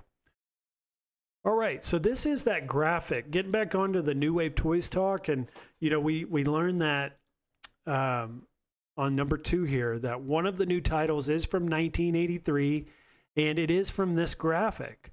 So we've got Star Wars, Pole Position 2, Track and Field, Spy Hunter, Elevator Action, Mappy, Discs of Tron, Crystal Castles, Lode Runner, Sinistar, Gyrus, and Major Havoc. Now, I'd put Crystal Castles on the thumbnail tonight, and that wasn't because I have information or inside information that Crystal Castles is getting made. I'm just using my gut feeling based on my interview with Shiloh and what I took from that interview and how he reacted when I had asked him about Crystal Castles. I think, like, if I was a betting man and I was putting money on one of these 12 titles, which one would I put my money on that one's getting made next? I'm putting it on Crystal Castles. I've also heard a lot of people in our community, in the New Wave Toys community, talking heavily about Crystal Castles. Everyone believes that's going to be the next one.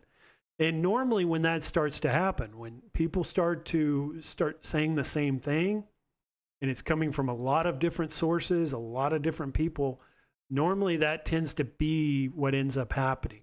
I've seen that time and time again in this community where there's so many people that have information. We all talk. We're all in chats together, like in this live stream. We're all sharing information, that the word gets around quickly on things that are happening. And 9 times out of 10, we're right. We see it way in advance, way ahead of time.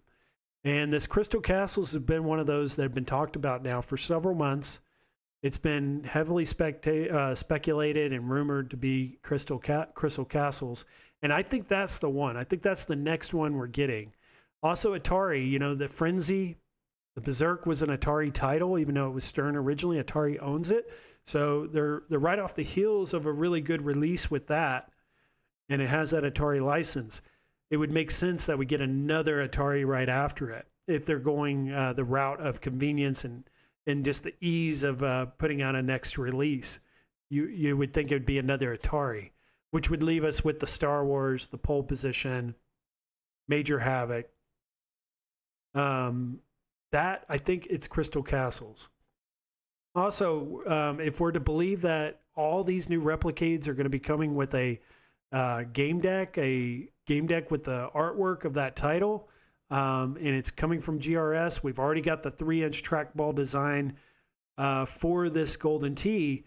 Could they use that same trackball for Crystal Castles game deck? Just change the color of it. I think that's highly likely. Want to see too in the chat here, what other titles do people want to see? Because I know that the company is listening. They may have a pool of titles that they can release over the next 6 months, and maybe they're still in the decision-making process of which one do we go with? What's the right decision of these, like, let's say 3 titles? Let's say they have the possibility of doing Mappy, Crystal Castles, or Discs of Tron. Which one do they go with next? I think some of the chats and things we see and people share on these streams, they're listening. If they see a bunch of people want a certain title, I think they would go with that one. Mickey says, Steps, keep your coaster channel going. I find it more fun. Yeah, definitely. Steps is one of our moderators here on this channel. She does a very good job of that. But she's also not just in the home arcade space. She has opened a roller coaster theme park channel. Definitely go check that out, guys. Maybe or maybe Steps, you're a mod. You can put the link in there if you want people to check it out. Mike Hawkert says, I'm interested in it mainly doing a super off-road setup. Most people wanted to see that game over Super Sprint, I think. Sinistar, he's saying it's from 82, not 83. 720 Eric states 82. So that could be right. Maybe it did come out in 82. And maybe we can eliminate that one from the discussion because it's not actually an 83 title. And that was just an error on my part. So maybe we can already scratch Sinistar off of this list. Video Game Vegas says Gyrus is there. So that's all I need to know. And I think I kind of pushed Shiloh on this, talking about the artwork on Gyrus, because that cabinet is just so extreme in its artwork, and it just so eye-popping. You know, it's going to catch anyone's attention if they see that cabinet anywhere. Man, that would be a good one. It would just be a really good cabinet for them to release next. Is Gyrus. I think just based on the artwork alone. And also, we heard Shiloh say he really likes the game. He's a big fan of that game, Gyrus. So that could be it. Science Spirit says, man, I just can't get into this little arcades as much as I wish, since New Wave Toys is such good quality. They absolutely are 100% there on the quality. But a sticking point and a lot of reason why I think not everyone in our community buys these is the size of them. And that's where they're kind of meeting people halfway right now with this game deck. They're giving us a full-size control panel or full-size arcade controls on this game deck, this control panel that GRS is releasing. And I think that's a good middle ground right now, where they're not going all in on the full-size cabinet, but they're at least giving us somewhat of an experience of a full-size with a wireless game deck. And there are steps put in there. Theme Park Plunge, go check her out. Video Game Vegas says, I want Gyrus most, but sad that Mad Planets isn't on the list. If Mad Planets is a 1983 title and it's not on this list, it doesn't sound like it's getting made. Unless, because we got 2 releases coming by the end of the year, are both those titles early 80s or, 80s cabinets? Or is that second cabinet like a 90s or a 2000s?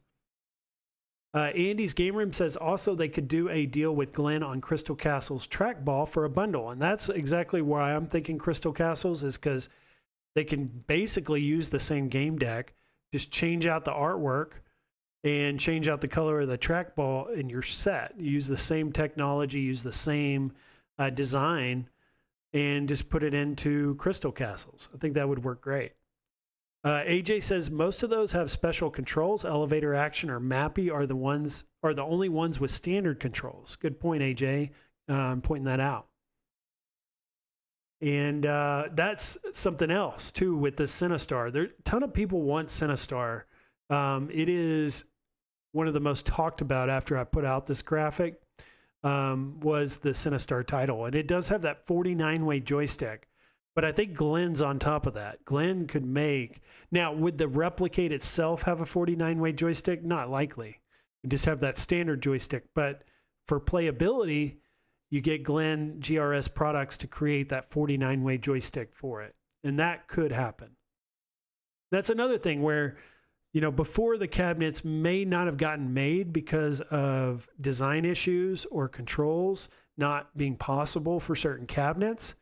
Now that's out the door. Now any of these cabinets can get made with the collaboration with Glenn, because Glenn's expertise is like the flight yoke for Star Wars, or the Tron stick, the flight stick for Tron. Those now are high possibilities due to Glenn's involvement. Also, I would like to see a steering wheel from Glenn. Could he make like a pole position or a Spy Hunter, type setup for us as well? I think so. He can do that type of stuff. Mad Planet should be the #1 pick for 1983. I left Mad Planets off because I didn't personally put it on there.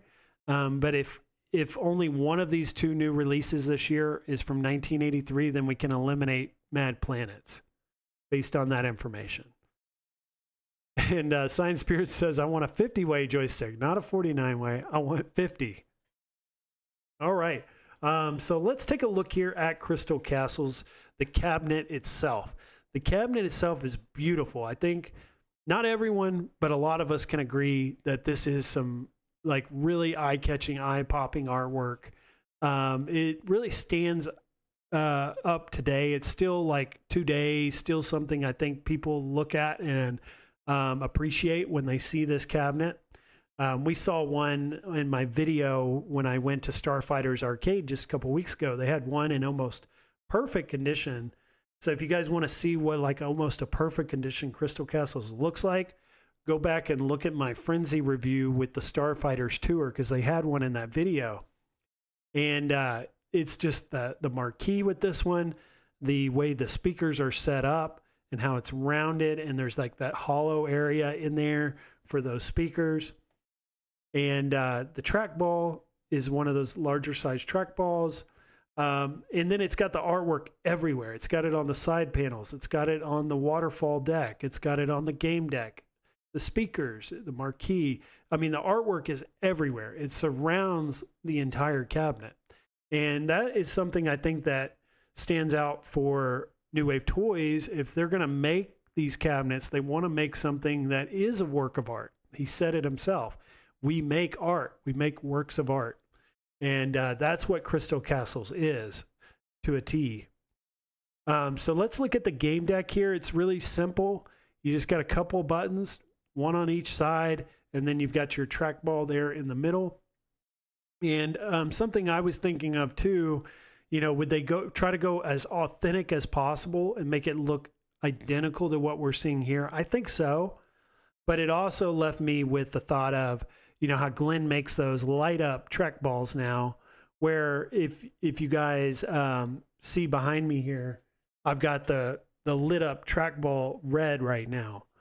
Could he put in a light up trackball in the game deck for Crystal Castles? I think that's a possibility, but I think they would probably only do that if it was necessary. I think if New Wave Toys is making the final decision, they're going to want to make it as authentic and real looking as possible. And they would probably decide against doing a light up for that reason.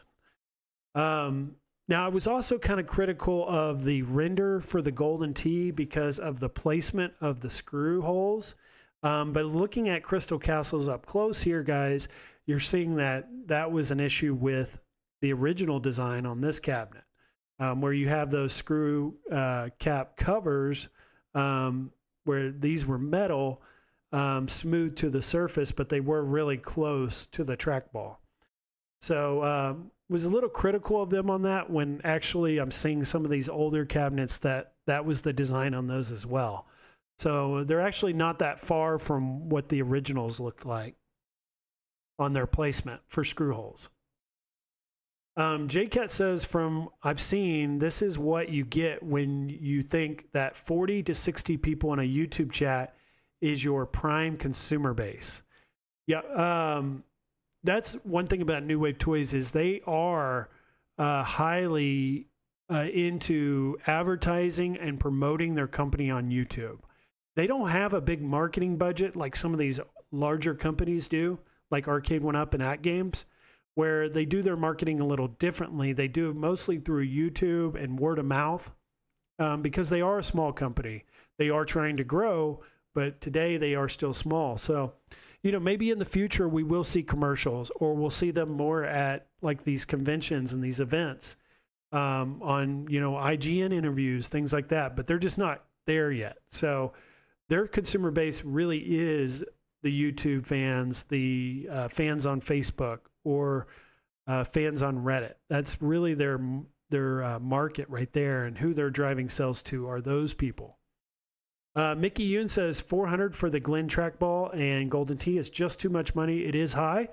I'm not gonna, you know, beat around the bush. I'm not gonna make it look or sound better than it is, because I'm always real with you guys 100% on these streams. I give you my real raw thoughts, and I'll have to agree with you, Mickey. $400 is a lot of money for that full package.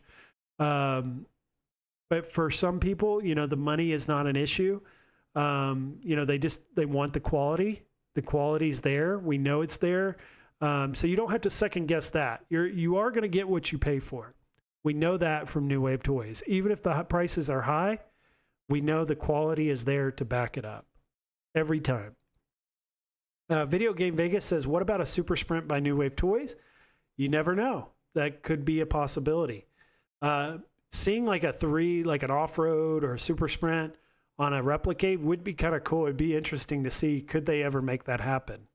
Be a lot of wiring in a little Replicade, and then a game deck by GRS with 3 wheels or even 1 wheel, I think would be possible.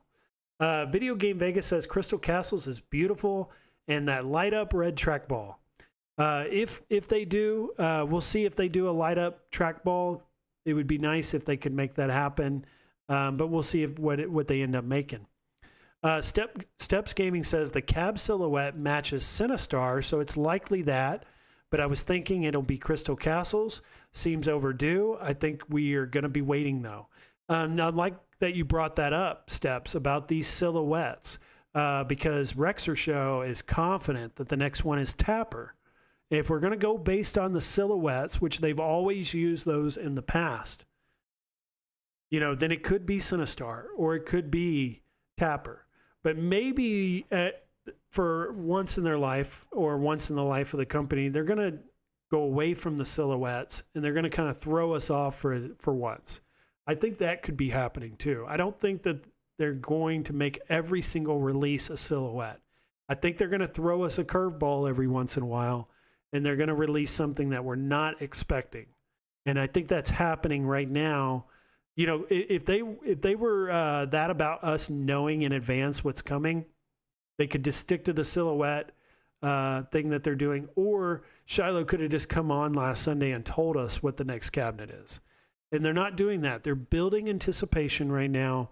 They want to hear our thoughts, obviously, too. They want to hear the feedback, like what we're doing tonight. So those types of things, I think, go into their thought process on what they make next. And I think that brings more variety. And it brings us cabinets that we cannot anticipate or see coming.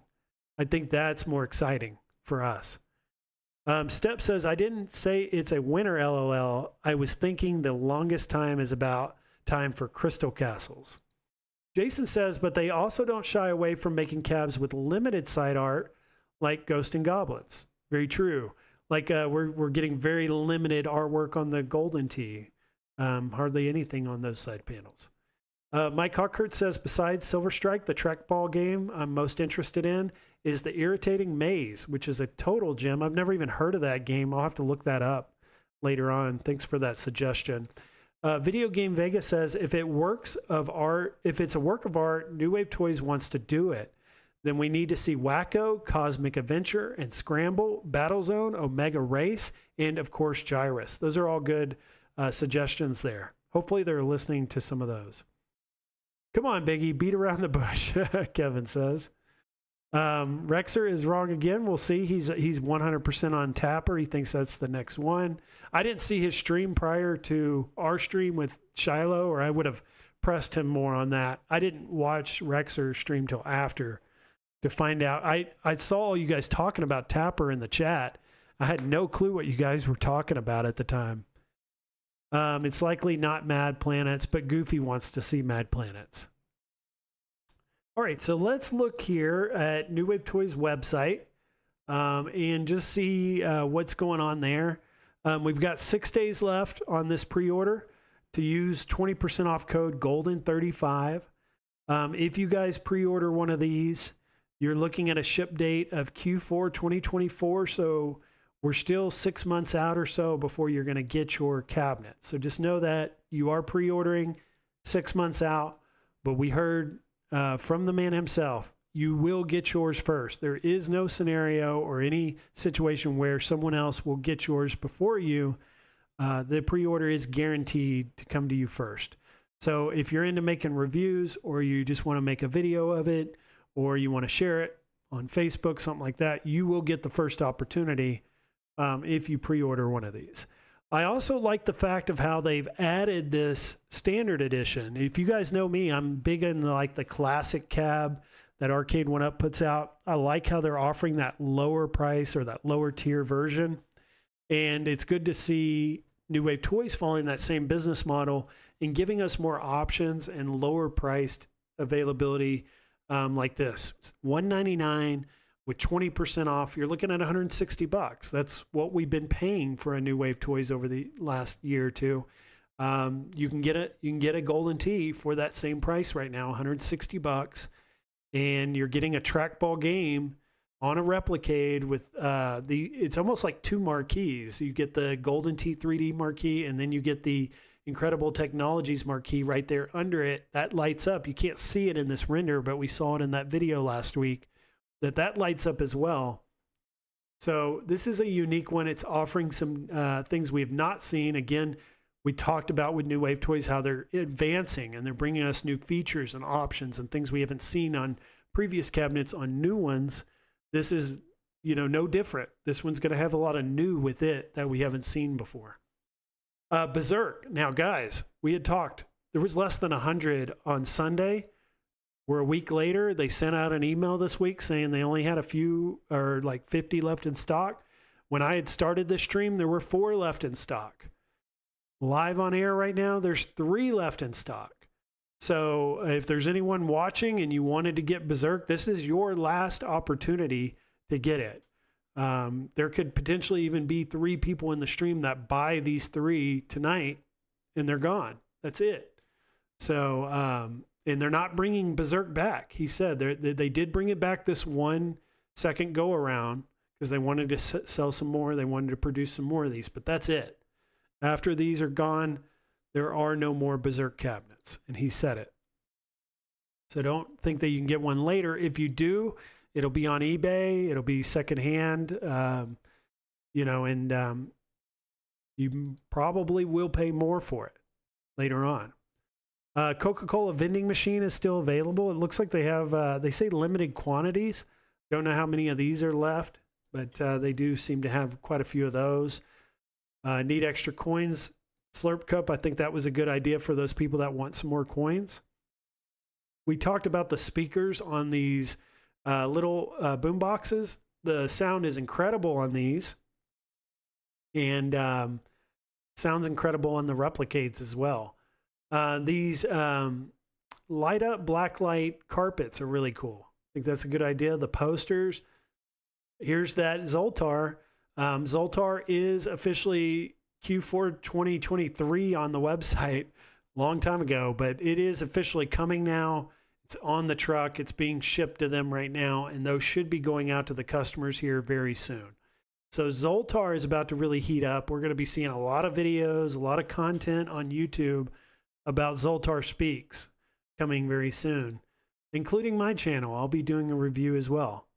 We've got the cigarette machines.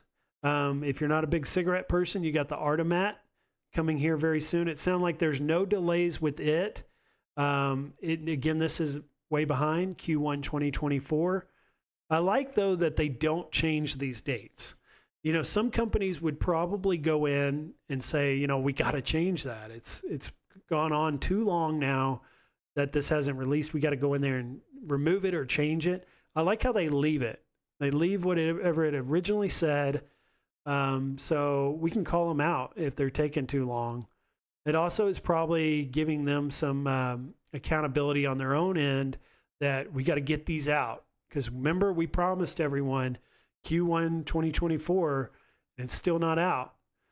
It's like holding themselves to it by seeing that every day. We got a Q1 2025 on the pinball. We didn't really get anything from Shiloh as far as like a timeline on that. It sounds like they're still working on it. Still all hands on deck to get this thing as perfect as possible, it sounds like. And we know that they're going to do everything they can to make this as incredible as possible. And it will be really cool to have a pinball machine in your miniature arcade, because pinball goes with any arcade you walk into. Pinball's a part of it. So this is a nice addition. Whether it's playable or not, it's going to be a very nice addition. And I can't wait to see it. Rest is all sold out. And I like, too, how they keep the sold out units on the website as well. So we can go back and we can see a history of what they've released in the past. And I like how they keep that on there forever. I guess this website will just get longer and longer and longer over the years. Or maybe they'll categorize some of this stuff to make make it easier to find so you don't have to scroll as much. Let's see here what some of these chats are saying here. Mike Hawkert says, last call for Berserk, going. Let's see just in this live stream what's happened. Maybe one has been sold just in the last few minutes. No, still at 3. But what we'll do is we'll check this one more time before the end of the stream, just so everyone will know. 720 Eric says, Mad Planets probably won't happen because of that flight stick. I hope not. I hope they make it, but you could be making a really good point on that. There are going to be controllers and where some stuff is patented and they can't replicate it. And that could come up too. Steps Gaming says, look, flat honest, I'm a terrible liar. I'm a good salesperson though. I think Berserk cabinet is amazing. I'm really proud to have it. One of their best. I mean, I've only got 2 of them, 2 Replicades. I got Ghost and Goblins and I've got Frenzy, but I can tell they're getting better each time. And this is one of their best ones they've ever created. Video Game Vegas says, wow, Zoltar went up in price. He's so glad he ordered it for $80. Yep, he said it. You're going to pay almost double what someone that pre-orders pays. So he paid $80, Video Game Vegas did. It's now $150, over double the price now. But I still think at $150, you're still getting an excellent toy replica of a Zoltar Speaks, even at $150. Video Game Vegas says, my soul is with the black hole. He pre-ordered one of those as well. Jason says, I'm the only person on the internet that announced the Artemat alternate a night before New Wave Toys did. That's awesome that you were able to see that coming. And then Video Game Vegas, he points out that Asteroids is not on the website. So good calling that out, because I'd said they're all on there, and they're not. We got one that we know of here, Asteroids. But they do have some of their really old ones like Tempest and Street Fighter still on here. Maybe they just missed that and they need to add it back. Mike Hawkert says pinball is a must. However, I want 4 or 5 of them to line up. I hear there are some nice 1/6 V-pins that will be on the market shortly from other companies as well. Good to hear. Always good to have competition. Always helps make the company better when they have good competition. Papa Brad's Gaming is here. He says, hello, gamers. Good to see you, Papa Brad. And Mike Hawkert says that Zoltar and the DDR Mini 1/5 are going to be a sweet addition to his Selfcade. All right, let's get into some AtGames talk. We got Papa Brad in the chat, so no better discussion to start now than AtGames, because T. McCloskey, Arcade Talk, and Papa Brad have the #1 YouTube channel for AtGames discussion and content. So he'll be able to help us out here in the chat tonight. But we're going to be talking DreamWorks Pinball, because that was kind of like, we did get the, I haven't had a chance to speak on the soccer, the World Cup soccer, but I think that's an excellent addition to the virtual pinball lineup that they have, because it has like the announcer from NBA Jam, Tim Kitzrow, as the voice of the commentary for that World Cup soccer. I do hear there are some problems though with the audio, and it's actually hard to hear him in his announcing, and that's unfortunate because that's a big part of that pinball title in that game. So hopefully they can fix out some of the audio issues that they're running into and get that voice for him more prominent where you can hear it better. But what's even bigger, I think, than the World Cup soccer, because those were just like a single game pack. But what came this week was the DreamWorks, and that comes with 3 pinball games. So you get more bang for your buck with these multi tables in one pack. Like this one, you're getting 3 total. And this one came with 3 DreamWorks titles. Came with How to Train a Dragon, Kung Fu Panda, and Trolls. But if you guys know anything about DreamWorks, they have a ton of other licenses, movies that to choose from. Could Zen be working on more DreamWorks pinball packs in the future? I think that's highly likely. Also, we're seeing a lot of the new stuff, things that Zen wants to promote themselves, being released on the AtGames. So potentially maybe more DreamWorks pinball games coming in the future as well. Because I was looking at that today. I was like, they've only got 3 in this one. They've got like 10, 12 different movies to choose from that they could be adding into this. Let's look at this video. Here it comes! Come on, bud! Welcome to dragon training. I hope you're hungry. Fire!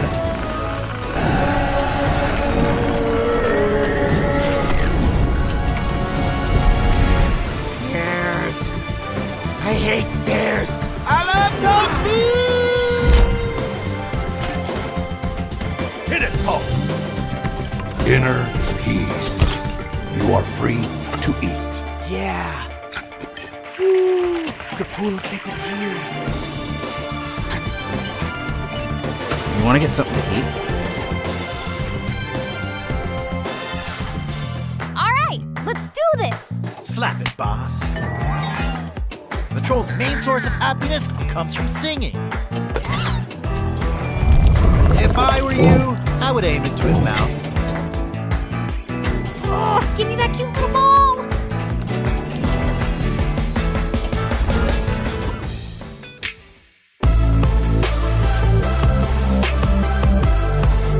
So that was the DreamWorks Pinball.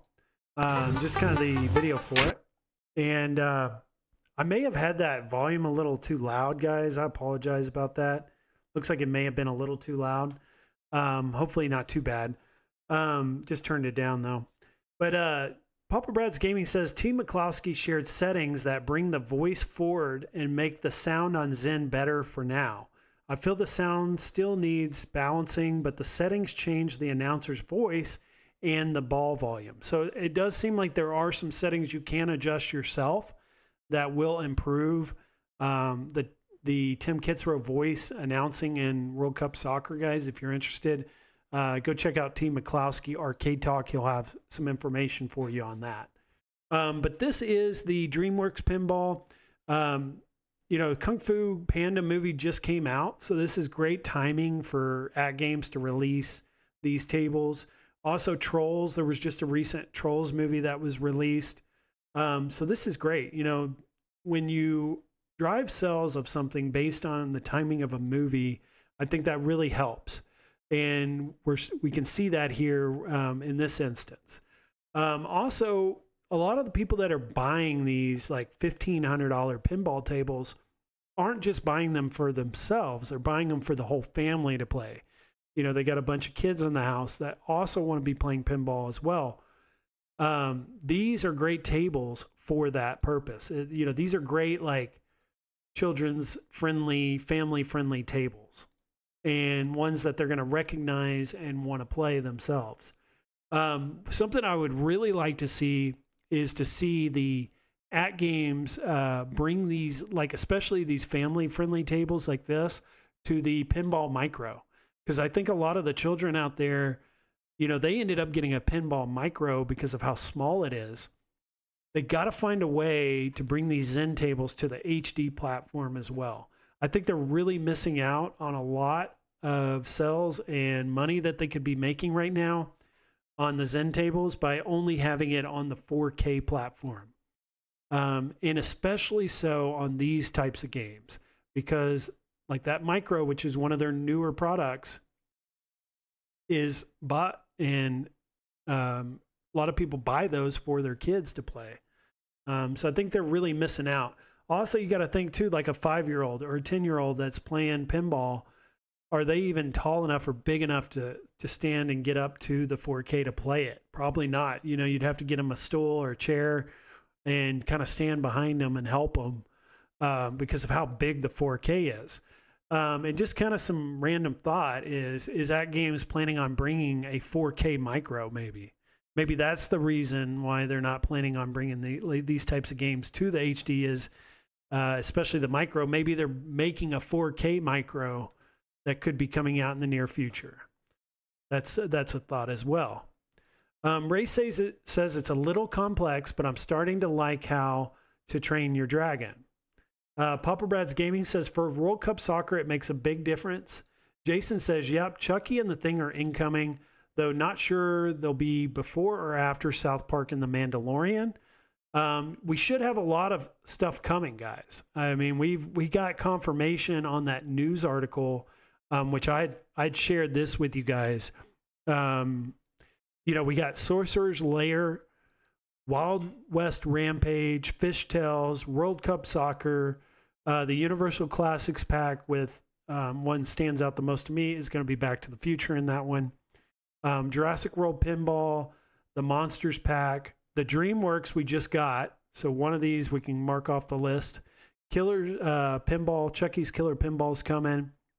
The Thing, the TV Classics, the Gearbox, Garfield, and My Little Pony. So these are all coming. But what skins are we going to get from this list? The Chucky skin would be great. The Thing. We did get South Park. They had talked about South Park, but we haven't actually seen any confirmation of that yet. And then The Mandalorian. That article did mention Disney. It mentions Star Wars. And that's, or it mentioned Disney, which has Star Wars. Also, Disney's going to bring us, hopefully, Marvel cabinets as well, or Marvel tables. So skins are coming, and I think we're getting to that point now where they've had these, 5 different skins now for quite some time, several months. You would think a new skin's going to be announced any day now. And that, prime opportunity for that is going to be this nod sale here at the end of the month. So June 28th through July 1st, maybe we get a new skin announcement during that weekend. And then maybe we also get some deals and sales on the 4K pinball for some of the older skins, like especially Addams Family, Dinosaur Dynasty. Hopefully we get like a significant discount during the Nod event. There are so many people out there that are ready to buy the 4K pinball. They're just not going to pay full price for it. They're just not. It's too expensive as it is. They got to save a little bit of money. And Nod is the prime opportunity, I think, for us to finally get some savings and maybe get a new skin announcement. Papa Brad's Gaming says, I tried it, and it is a big difference. JCat says South Park should be an M title. It could be. I don't know if it has enough mature type stuff in their Zen version to be an M title, but it could be. Ray says McCloskey fixed the sound somewhat with World Cup Soccer. The announcer sounds much better now. Ray says, I don't think the micro could handle this. Yeah, the micro, it's going to be very difficult to run the 4K tables on. But what I was saying is maybe downgrade the graphics and try to get these licenses like DreamWorks, Garfield, My Little Pony onto the micro. I think they're missing out on so much money right now with that. Goofy saying, I play all the Zen tables on the micro. I know you have one, and you've skinned yours, I believe, Goofy. What is it? The monsters. You did the... you have to remind us which one you did, but I think you did Creature of the Black Lagoon, if I'm right. And Steps Gaming says Indiana Jones Adventure Pinball would be a huge seller. Yeah, Indiana Jones is up there. No announcement on that one yet. I think our next skin is going to be on this list that we're looking at here. I don't think we're getting some random skin that hasn't been announced yet. Tested by people who are critical of how they play, Papa Brad's Gaming is saying. Carlo is 8.45% off ALP 4K.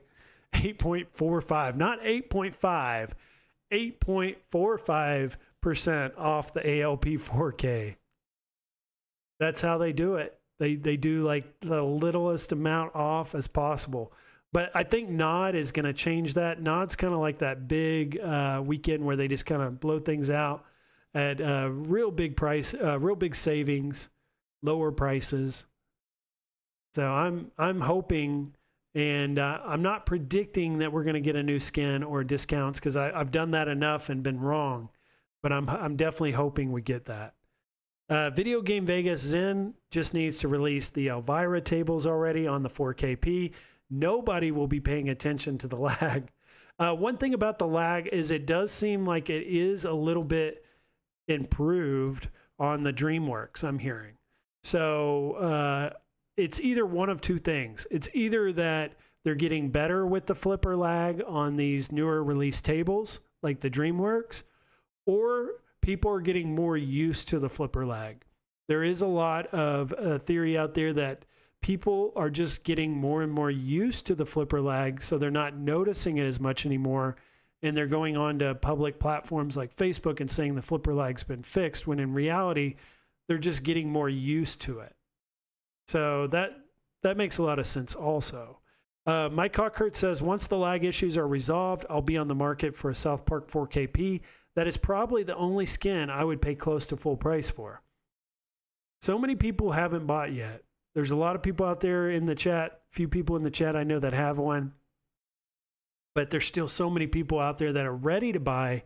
They just need something like a little bit more off, or they need a new skin, a skin that they really want. So let's take a look here at this calendar. So we're already through the first week of June, and we got the DreamWorks Pinball right on schedule on the 5th.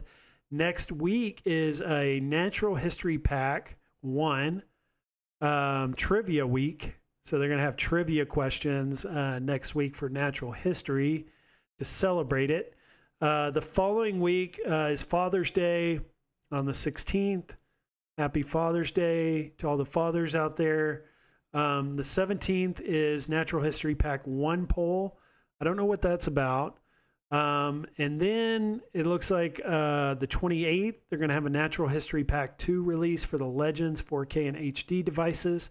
So that'll be Pack 2, an actual new pack released, will be on the 28th. So we've actually got a few weeks now before we get anything new. The next new release we're going to get is on the 26th, which is going to be the Gearbox Pinball. So that's a good one. Looking at these, that's going to be another one we can mark off the list of ones that we're going to come, that is actually now coming, is the Gearbox. We've got the Borderlands movie coming out soon. Hopefully they can use that to kind of drive some sales. I know the games are going to become more popular again with the movie coming out. Just like we saw with Fallout and the success of that show, everybody's playing Fallout again. I think when the Borderlands movie releases, people are going to be playing that game again, and people are going to be wanting that pinball table. Also, it's got the Brother to Arms or of Arms, and then Homeworld. Don't know much about those two. I think the real winner, the real big title in that Gearbox is obviously going to be your Borderlands. And then Nod, that's what I'm paying most attention to, because I do not own a pinball by them yet, but I could become a buyer the 29th through the 1st. So we'll see. We'll see if they give us any money off. I would buy pretty much any skin they have if they just give me a sizable amount of money off. $200-300 off that amount of $1,500 would be enough to get me to pull the trigger and get one of these. I just want to get in on the fun. I see so many people having fun with their pinball tables, talking about them, enjoying the new releases. And if you're a fan of like new stuff coming on a regular basis, AtGames is where it's at right now. Every week, it just seems like they have something going on, something that you can get involved in. So this is great. And like when they started doing these calendars, I was so happy for AtGames, because the communication's been there. It gives us, something to plan for, to kind of plan out the month. I love what they're doing with these calendars, these events, and just these community type driven events is great. They're listening to their customers and wanting to help get everyone involved. And I think there's still so much though that they could be doing better, but I think what they've done has been really great. Papa Brad's Gaming says, I just followed Wagner's guide. He gives you a step-by-step to get it working. Wagner's definitely a go-to for any games like mods or, tutorials, things like that. JCat says, at Brad, selfishly, I need an idiot's guide to OTG again. Selfishly, for an idiot like me, OTG is can be difficult. It may not, based on how well you are with the computer and, making changes that are needed to get your OTG to come up on like 3 different screens. It could become a little bit, time consuming if you don't know what you're doing, or a little difficult maybe. But Wagner, definitely, he's the guy to go to for tutorials. He makes everything really simple. And he really enjoys making those tutorial videos too. You can hear his passion in those videos and just wanting to get that information to everyone. Goofy says, you have a Steam Deck, JCat. It works great for OTG. I've been hearing that the Steam Deck works really good for OTG 4K pinball. So let's look at this too, guys. AtGames is also hiring. I posted this on a community post this week saying AtGames were hiring a quality assurance sign-off team representative to send your resume to info@atgames.net. And some people had responded to that with, they're hiring this quality assurance person because of all the flipper lag and all the bugs and issues that they've had with a lot of the releases for the 4KP pinball. And I just wanted to kind of clear that up for everyone, that this was not a position created as a reaction to criticism or anything like that, or bugs within the game. This was created because of actually someone I know and I watch.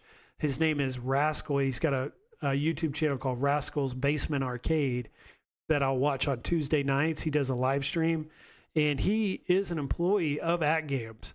And this was his old job. This was his old position. And he got promoted. They moved him up in the company, and that opened up this opportunity for someone that's interested in working in home arcade or working for AtGames, or you just really like these pinballs.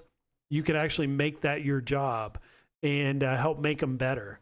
So I wanted to share that with everyone who's interested. If I didn't have a great job that I really love myself, I'm really happy with where I'm at in the company that I work for. But I'll tell you guys, if I wasn't, I would be applying for this, because I don't think there'd be like a better job to have than to do something you enjoy on a day-to-day basis. Like we enjoy these arcades, these home arcades. We have a passion for them. We want to see them get better at what they're doing. Well, there's no bigger way to make an impact than to work directly for the company themselves. And I think this is a big opportunity for people that want to do that, or are looking for a different career change or new job. You have that opportunity right now if you want to apply. JCat says, me too. I'm loving the 4K machine. I just need to educate myself, I guess, to get the most out of it. Ray says they should hire Papa Brad as a tester. Absolutely. He'd be definitely a good tester, beta tester for them. Jason put a link in the chat for Rascal's Basement Arcade. Go check him out. He works for AtGames. This is his old job. He just got promoted. So big things to come for him, and I'm happy for Rascal. Papa Brad's Gaming says, I let them have it when I talk to them, and I'm probably the most critical person in the Skype group. I know Papa Brad is part of their, what do they call that group? Influencer group. So he gets some say in, changes that are being made, and helps guide them on where they should be going with some of the stuff. All right, so we're going to look here at the AtGames website. I don't think there's anything new on there. Very rarely are they releasing anything new. They've just stuck with these 5 skins. I was talking with PD7 today. He wants to get the Star Trek. I put Star Trek in the thumbnail for him because I know he's right there about to get the Star Trek, it sounds like. Attack from Mars obviously has that real artwork, real recreation of the original pinball cabinet. So that one is one that really is one I'm highly interested in. Attack from Mars, Star Trek. But again, if I could save $200, $300 on Nod at the end of the month, I would easily buy a Dinosaur Dynasty and not look back and be completely satisfied with it. Or I would be completely satisfied with the Addams Family. No doubt about it. But if I was to rank these, let me just rank these 5 for you guys on a 1 to 5. Star Trek is my number 1. Attack from Mars is my number 2. Peanuts is my number 3. Surprisingly, Dinosaur Dynasty is my number 4, and Addams Family is my 5th. Just wasn't a big fan of the Addams Family show, and I'm not a big fan of the goth type, horror theme of that table. But I would be certainly very happy with it. And I think Twilight Zone fits really good with Addams Family too. So you could have Addams Family running in attract mode, or you could have Twilight Zone running in attract mode. And I think it would all fit. And if Zen ever does a Munsters, like the Munsters I got to play over the weekend, if you saw my video at Castles and Coasters, if Zen made a Munsters, it would really fit that Addams Family as well. And I think that's really a big part of it, is you want that primary marquee game to really shine. And for that to happen, you got to have the full art package with it. And, the Snoopy's probably one of the tables that runs probably the worst, I've been hearing. So that hurts that one. Star Trek, you got a large number of Star Trek games to choose from already, 4, I think, total. So that's a really good one. The Dinosaur Dynasty, you could put like Jurassic Park in OTG mode. And then we know Jurassic Park is coming because it is on this list here. Jurassic World Pinball is coming. So the Dinosaur Dynasty actually looks pretty attractive now. You just get some Jurassic Park logos, cover up the Dinosaur Dynasty logos, and you're set with that one. So as far as products, nothing new really with AtGames, but downloadable content, there's a ton of that coming and a ton of news related to that. So let's move on to our last subject for tonight, guys. And that's going to be Evercade news. And we haven't discussed Evercade much on this channel. We did discuss the Evercade, and we're already at over 2 hours. We're going to run a little bit long tonight because of Evercade talk. But I talked about the Evercade EXPR, which is coming here very soon. I think it's coming out in the next month. But we got even bigger news since I've seen you guys last, and that's the Evercade Alpha. The Evercade Alpha is a countercade. And I'm sure you guys have heard a ton about this already, but we're going to talk about it because I wanted to give you guys my opinions on this product. Because, first look at this thing, you see this immediately, you turn on your computer in the morning, you hear the news of the Evercade Alpha, and you see this, you see these renders, and you're like, oh, wow, that's shocking. That's, wasn't expecting that.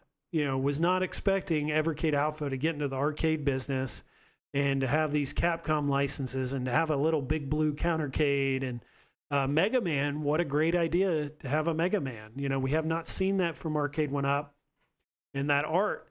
So great call, great decision by Evercade, I think, on a lot of these decisions that they've made. So I wanted to tell you guys what I like about this. I'm going to start with what I like, and then I'm going to tell you what I don't like. So what I like is I like that you can add more games to it. You can add additional carts. They have a full library of cartridges you can purchase. So you can open up this to a ton of different games to play from different companies. It's not just Capcom games. The games list, I think, and we'll go through this in a moment. The games list, I think they did a really good job on for the Street Fighter and for the Mega Man. I like on the Street Fighter that they've added alpha games to it. We've been begging and wanting a Street Fighter Pro or Street Fighter XL from Arcade1up with the Alpha series, and we're going to get that now finally in this countercade from Evercade. And it makes me, and it begs the question, it makes me think, why was it so difficult for Arcade1up to bring us a Street Fighter Alpha series if Evercade Alpha can do it on their first arcade product? Right out the gate, they're making their first one, and they've already got Alpha 1, 2, and 3 on it running on their board. So was it as difficult of a task as we thought it may have been after seeing, Evercade doing it so quickly on their first arcade product? So let's take a look here at some other things I like. I like the artwork and the form, like the design of the cabinet. I like the big blue design. And what that does, it allows for that big marquee, the sizable looking marquee that you think of and you recognize when you see a big blue cabinet. I think that was great decision making by Evercade to do that. And then finally, the swappable marquees. So with these, you get swappable marquees. You get additional marquees you can take in and out of it. Now, Mega Man obviously is going to be the artwork on the side panels, on the game deck, on the bezel.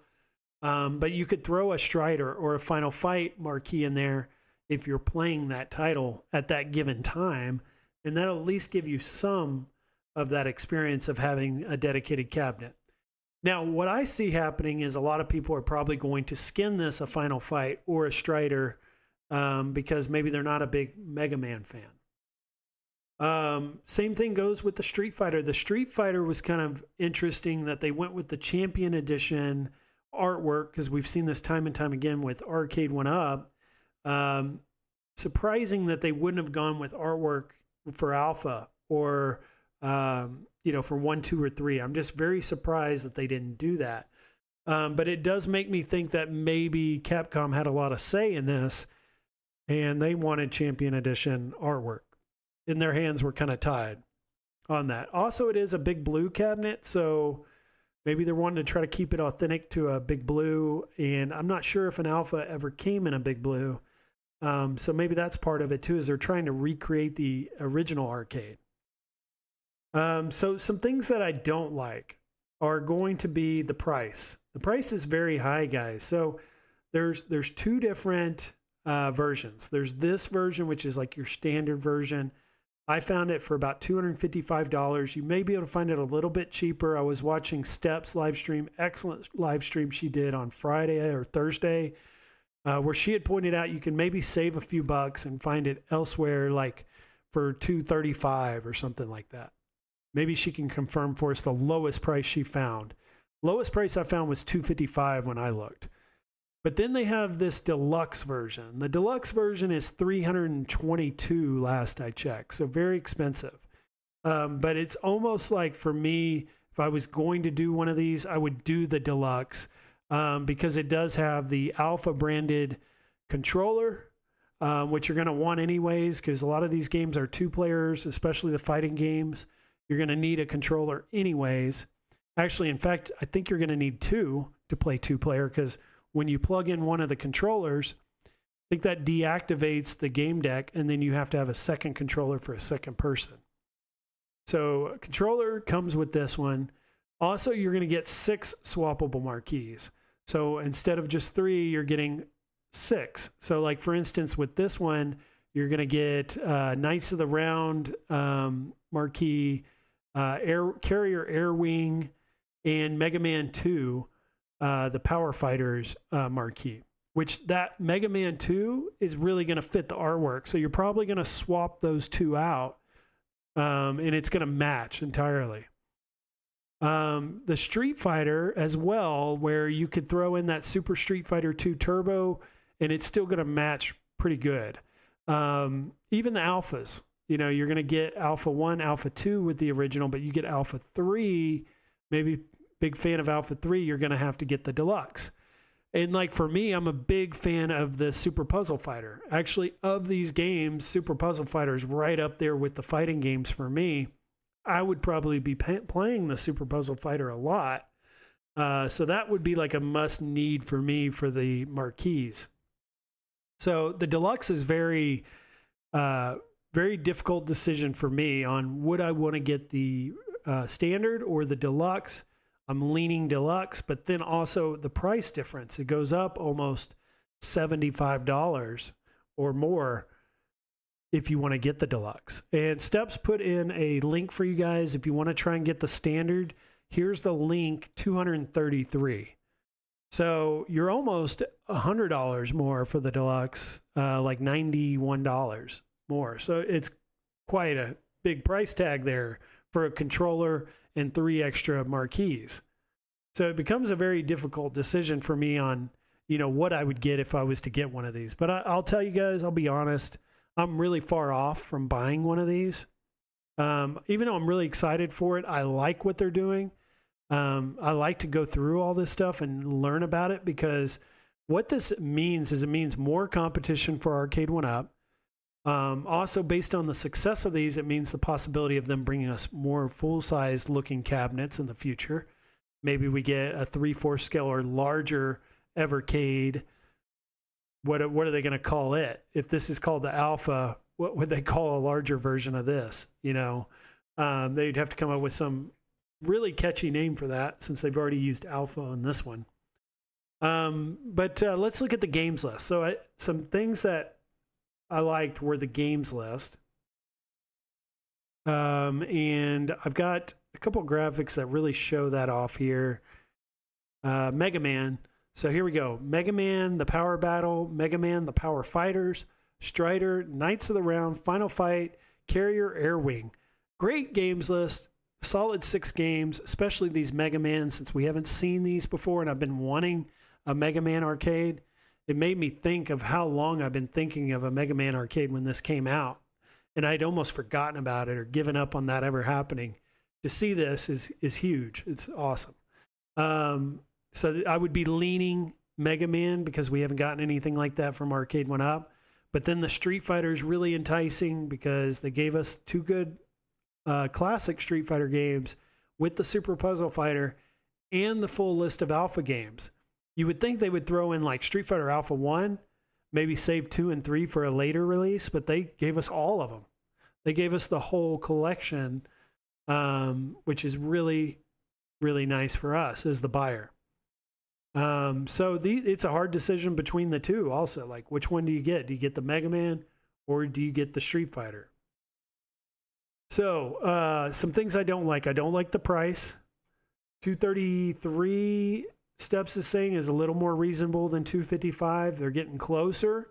Actually, I would say 233 is really close to like what Arcade1up was offering in their countercades, and with the expandability of additional carts, I think it's definitely worth the extra money. And then the deluxe goes way up in price, $320 something, goes way up in price. Very expensive. Other things I don't like. You can't buy all the cartridges. So they have this cartridge slot, right? And you can put 2 cartridges in it, but I don't like that. Like, let's say for IREM Arcade 1, we may be able to go get that, but we may not. Some of these, they're not making anymore, and you have to pay super high prices to get them. There's no availability for some of these cartridges. So that's a concern of mine, is you can't buy all the cartridges you may want or think that you're going to get when you buy one of these. Also, they're overseas. This company is an overseas company, and as we saw with the pre-order, it finally ended up on Amazon, but it took a while. It was mostly websites I've never heard of or ordered through before, so that made me a little reluctant, and I'm still a little reluctant because this is an overseas company. And like it or not, it's always more convenient, easier to buy from someone here in the States or is established here in the States, and they are not. So that hurts them, I think. Also, the look of this cart acceptor or card slot for the cartridges. I do not like the look of this, where the placement was, where the coin door should be. I like that they did a little light up looking coin switch there that kind of looks like a coin door. The USB in the front's okay. The volume slider in the front's okay. The aux jack for the headset's okay in the front. But I think they should have put these card slots or cartridge slots in the back, because I think it's a little bit of an eyesore there on the front. That's just my opinion. And then also probably the most, I think, which kind of puts them into a corner with this one, is the one-player game deck. You know, because you're limited, unless you have the controllers, you're limited to playing a fighting game with just yourself. And there's no online. So keep in mind, there's no leaderboards, there's no online play. In fact, there's no HDMI out. So really, a lot of the time, you're going to be playing this by yourself, one player, which doesn't sound a lot of fun for the fighting games. Now, for the Mega Man, it would be a better one-player experience, I think, with a one-player game deck. But I'm just very surprised and shocked that they didn't offer a two-player game deck for the Street Fighter. You would think that they would have done something similar to the design of the Countercade that Arcade1up put out and had two joysticks, two sets of buttons. So right out of the box, you can play two-player fighting games versus fighting games. So very surprising, and it really like locks them into this now. And I don't know if there's any plan to bring a two-player, but I think they're going to learn very quickly that they're probably going to need to bring that to the market if they're going to want these Street Fighter cabinets to be successful. And that's just my opinion on that. But let's see what some people here are saying about, things that they like, things that they don't like. Have you guys bought one of these? If you have bought them, are you going to get the standard? Are you going to get the deluxe? The deluxe is hard sell at $320 something, but you are getting some things you may want or need with that, whether it be the marquees or whether it be this controller. Also with this controller, I thought too, is you can see it has 8 buttons on it. It has 4 buttons on the front there, and you have 4 shoulder buttons. That's a total of 8. We're only getting 6 on the game deck. So where are those other 2 buttons coming from? Am I missing something? And a lot of the carts, I guess, or some of them, the cartridges that you buy after that you put into the cartridge slot are going to require you to have 8 buttons. So what is their plan for that? I'd like to know and get some of y'all's input on some of these questions and thoughts. Evercadians is here. Good to see a Evercade channel here in the chat. That's one thing I really like about this new product is I kind of see the beginnings of 2 communities kind of joining together. And we haven't seen this before because Arcade1up hasn't had much competition. But now that Evercade's getting into the arcade market and business, it's almost like we're seeing a joining of 2 different communities. There is this large Evercade community, then there's this large Arcade1up community, and now it's kind of like we're coming together. So that's really cool. And that's what's really great about competition is not only does it help the companies make more money, but it helps them bring better products, and it brings, we're seeing now, communities together. So that's awesome. JCat, he's saying maybe already out there. I don't know. Mike Hawkert says Super Puzzle Fighter is on a Street Fighter Partycade. Great inclusion. I love Evercade, but I think these will be under $200 shortly after they launch. And it does kind of ask and beg that question of, were they a little late to the game on some of this? Definitely some of these titles they were, like Super Puzzle Fighter and the original Street Fighter 2s, but they are offering us some new experiences and some things different, like the Alpha series and Mega Man. Mega Man is the one to get. That's the one I would be leaning to because, that's one we haven't seen and one we've wanted, and a huge Capcom title at that. And I've actually never played these arcade versions of Mega Man. I've never actually gotten the ROMs installed on like my iArcade, but I'm thinking now I need to go ahead and figure that out because I want to play those games. And the Mega Man would be the one of the 2 I would be most interested in.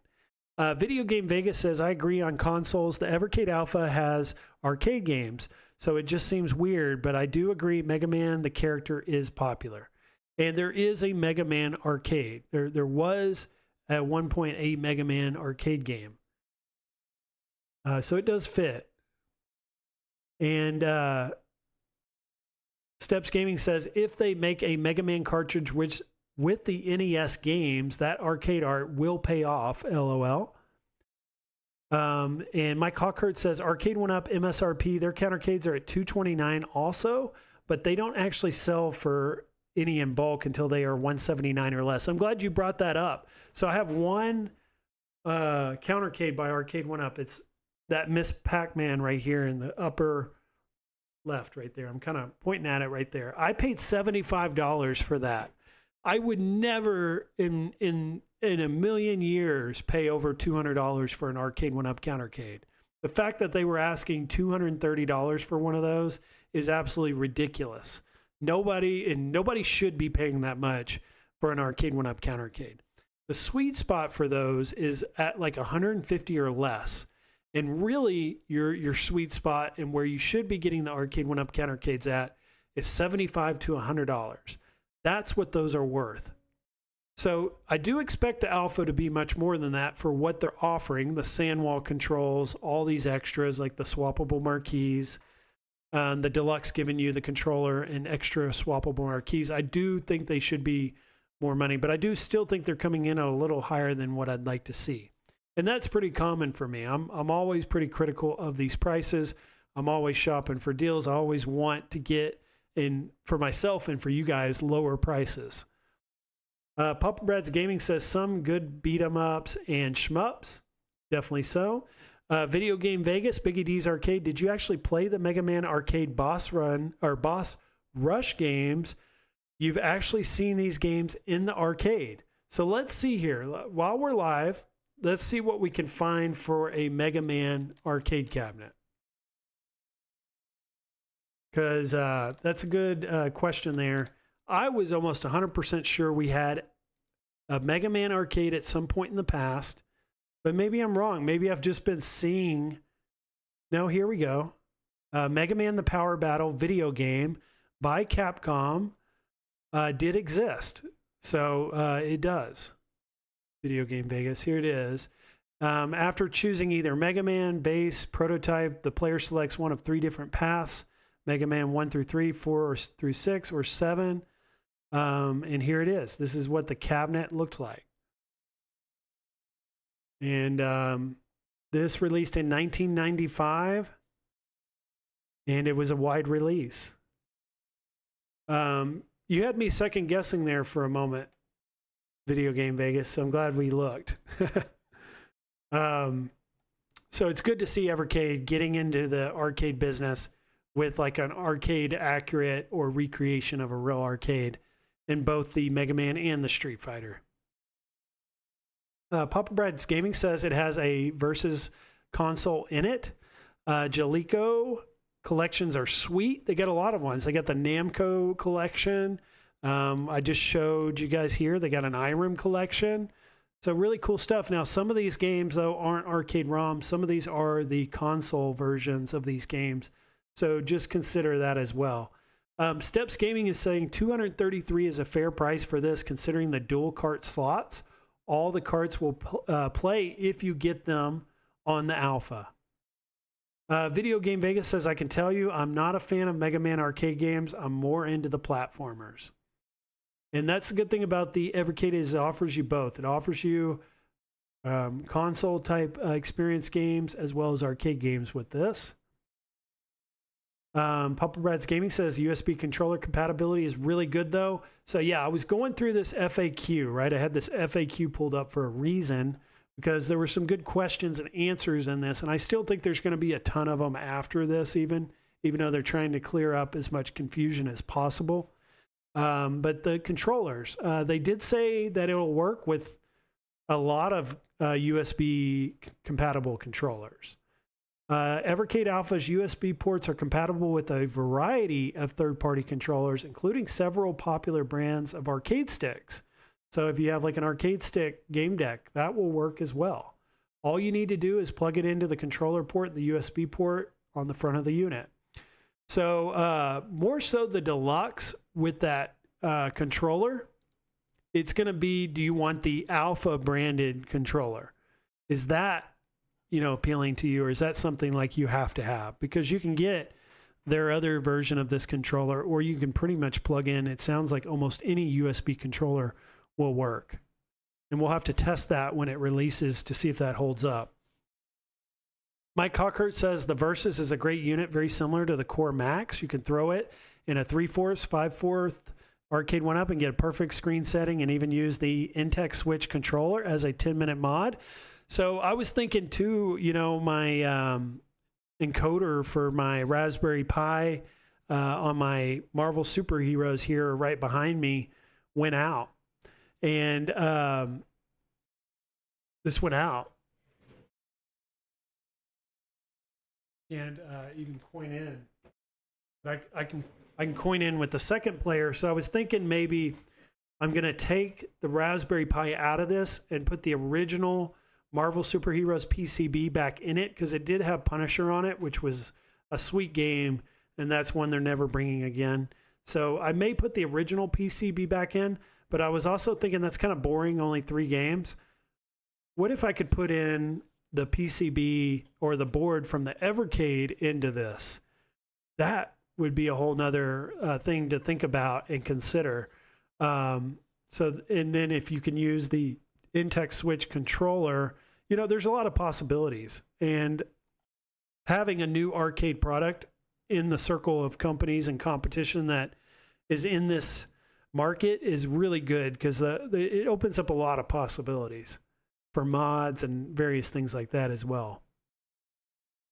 And I don't know about the size of these buttons, but you know, it's got the sandwall buttons on here. Good competition for Arcade1up. Do they put better buttons in an Arcade1up now? Do we get sandwall quality buttons and sticks on an Arcade1up? Because Evercade pushed them to do that. You know, they've never had to be pushed in that way before. This type of product coming to the market can do those types of things. Papa Brad's Gaming says, keep in mind, Evercade has been a lower priced retail item. This is sticker shock for their core base a bit. Yeah, because we're used to a lower priced item. Now they're getting into a little bit more expensive priced item. Is this the sticker shock effect? Video Game Vegas says, that's really cool to say, Biggie D, combining the communities. Yes, I think so too. Just thought of it as I saw an Evercade channel in the chat, because I'd not seen that before. And that's the reality. And that's a really positive thing coming out of this, is that ability for us to share our passion. You know, people have a passion for Evercade. People have a passion for Arcade1up. And now we're seeing that come together is a really cool thing. Let's see. Carlo says, base is loaded. I play the crap out of the one in the back each day. And J-Cat's saying too small for 2 people anyways. Yeah, the Countercade had that 2-player game deck. People will still argue it was too small. And that these are Countercades at the end of the day. So maybe they had made that decision to go with the single player with that thought that you have, J-Cat. And Mike Hawkert says, keep in mind, Arcade1up teamed with Target this past year and offered the Marvel Countercade for $99 through the holiday season. And then I'd gotten that Miss Pac-Man for $75. So hopefully Evercade can get these into retail, Best Buy, Target, Walmart, and then that opens up that shopping experience, that the shopping discussions and videos. You know, a large part of my channel, and I know PD7 and some other channels out there, we really enjoy sharing deals with everyone and helping people save money, because I enjoy saving money. So I want other people to experience that same enjoyment of getting something really cool for a lot less than everyone else. And the only way you're going to be able to do that, I think, is to get this stuff into stores. That's what really opens up that opportunity for us. Even though there are times where that doesn't happen, like with this Marvel vs. Capcom 2, I got it for $350 and it was never in store.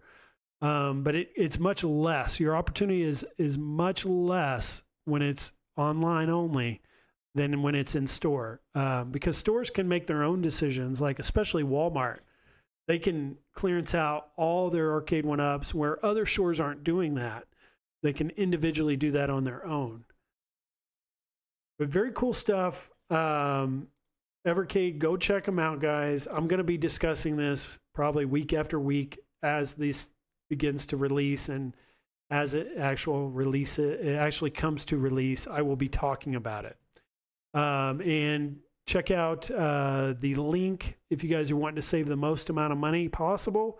Check out Steph's link that she put in there for $233. Let me see if I can find that link again. Here it is. videogamesplus.com or videogamesplus.ca, not even a .com. That's I'll, be real with you guys. I don't suggest or recommend you guys going to retailers you are not familiar with and you do not have experience working with. I would go to Amazon if I were you guys. But if you're wanting to save a little bit of money and you're okay with trying to go through a retailer, or maybe you have experience with Video Games Plus, by all means, go do it. But from my perspective, I would be wanting to go with Amazon, which I think Amazon does have a listing for this, but the website is not taking you directly to it right now. Fun Stock I noticed on their front page here though, and I think their price was $255, $318 for the deluxe, and $255 for the standard. Or $318 here for the deluxe. Okay. All right, guys. Well, that was fun, and appreciate you guys joining me tonight. This has been a great stream. Lot to discuss. We went well over. We're at 2 hours, 40 minutes, so we went well over because we had a lot to discuss tonight, and I appreciate you guys joining and, giving us your input in the chat to share with everyone who's watching, later on, because a lot of people will rewatch these streams throughout the week. We'll get like 3 times as many people watch it later on in the week than they do tonight. So everything you guys are including in the chat and we're sharing, people are listening and people are taking note, especially the companies themselves. Nintendo Joel says Evercade way more popular than Arcade1up. Biggie D, switch to Evercade content. You'll get way more views. We'll see. We'll see what happens. Definitely got to get an Evercade product first. The EXPR, I think it was called, that's coming next month. That may be something I'm interested in. I did like the Tomb Raider stuff. I was a big fan of Tomb Raider growing up. I played them on my PC. So the EXPR with the Tomb Raider may be right up my alley. That may be like a great time for me to get in on Evercade, and at a low cost of only $100. Not bad. And I like the box. I like the cartridge. I like everything about this Tomb Raider. So maybe I'll take your advice, Nintendo Joel, and just get started with this and get some content going. And Steps is putting in there, kind of give me some information here I got to consider is the EXPR does not have HDMI. All right. Let's go over this poll one time real quickly before we call it a night, because I did have the poll going.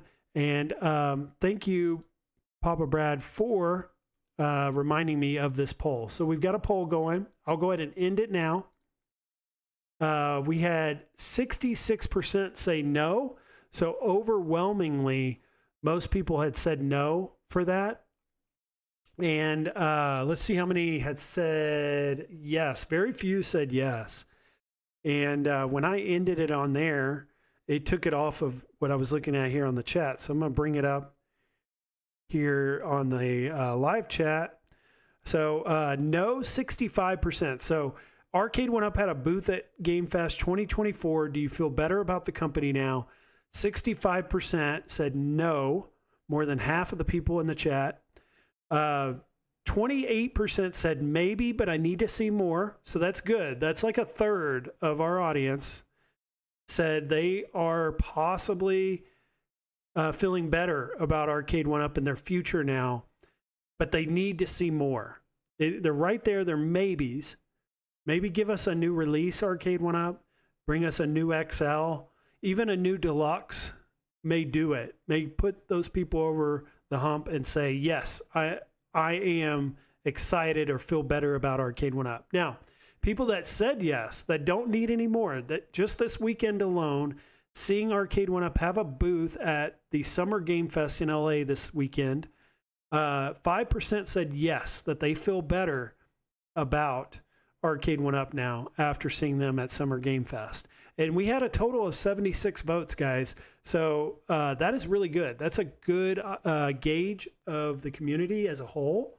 To get 76 votes tonight, late at night on a Sunday night, people are listening. People are watching. People want their voices to be heard, and they want companies to to listen, and Arcade1up needs to listen, I think, in that there's still a lot of people that don't see anything positive coming out of Arcade1up, but there are a third of the people that you could change their mind to Arcade1up by just bringing us something new, I think. It could be anything, just something that shows a little bit of life out of your company. And we did get a little life out of them this weekend, but we need a little bit more, I think. And did I see here some more chats? Anything I want to bring up here? Papa Red said 5% wow. And Mike Hawkert says not having HDMI was one of the main factors in me not pre-ordering. There just isn't enough features to pay over $200. Not having HDMI is a huge sticking point, no doubt about it. I do not understand why at the price tags that they had these Evercade Alphas at, why could they not give us an HDMI out? Maybe we can get that question out of them. I may actually reach out also to Evercade to see if they want to come on as a guest. I've seen that they've been guests on other shows recently. So I'm going to reach out to Evercade, see if they want to come on this show as a special live guest, and we can ask them about some of this stuff. Because we've got a lot. I think we have more questions than we have answers. Even with the FAQ that we went through on the website, I still think we have those questions. And that's something that this channel is really good at with having guests on, is we ask a lot of questions and good buying questions, things that us as buyers want to know in order to purchase your stuff. So if Evercade's listening or you're considering coming on soon after I contact you, just know you got a lot of fans in the chat, and you have me, a potential buyer that would be asking a lot of this stuff. So you guys have a good weekend, or what's left of this weekend, which is Sunday night, and good start to your Monday morning. Make it a great week, guys. I have a day off coming up the following week for Juneteenth. So this is my last full week before I get a day off the following week. So you guys make it a good week, mainly so you can buy more toys, buy more arcades, make more money so we can buy more of this stuff. And I'll see everyone in the next one, and I'll talk to you all later. Bye-bye.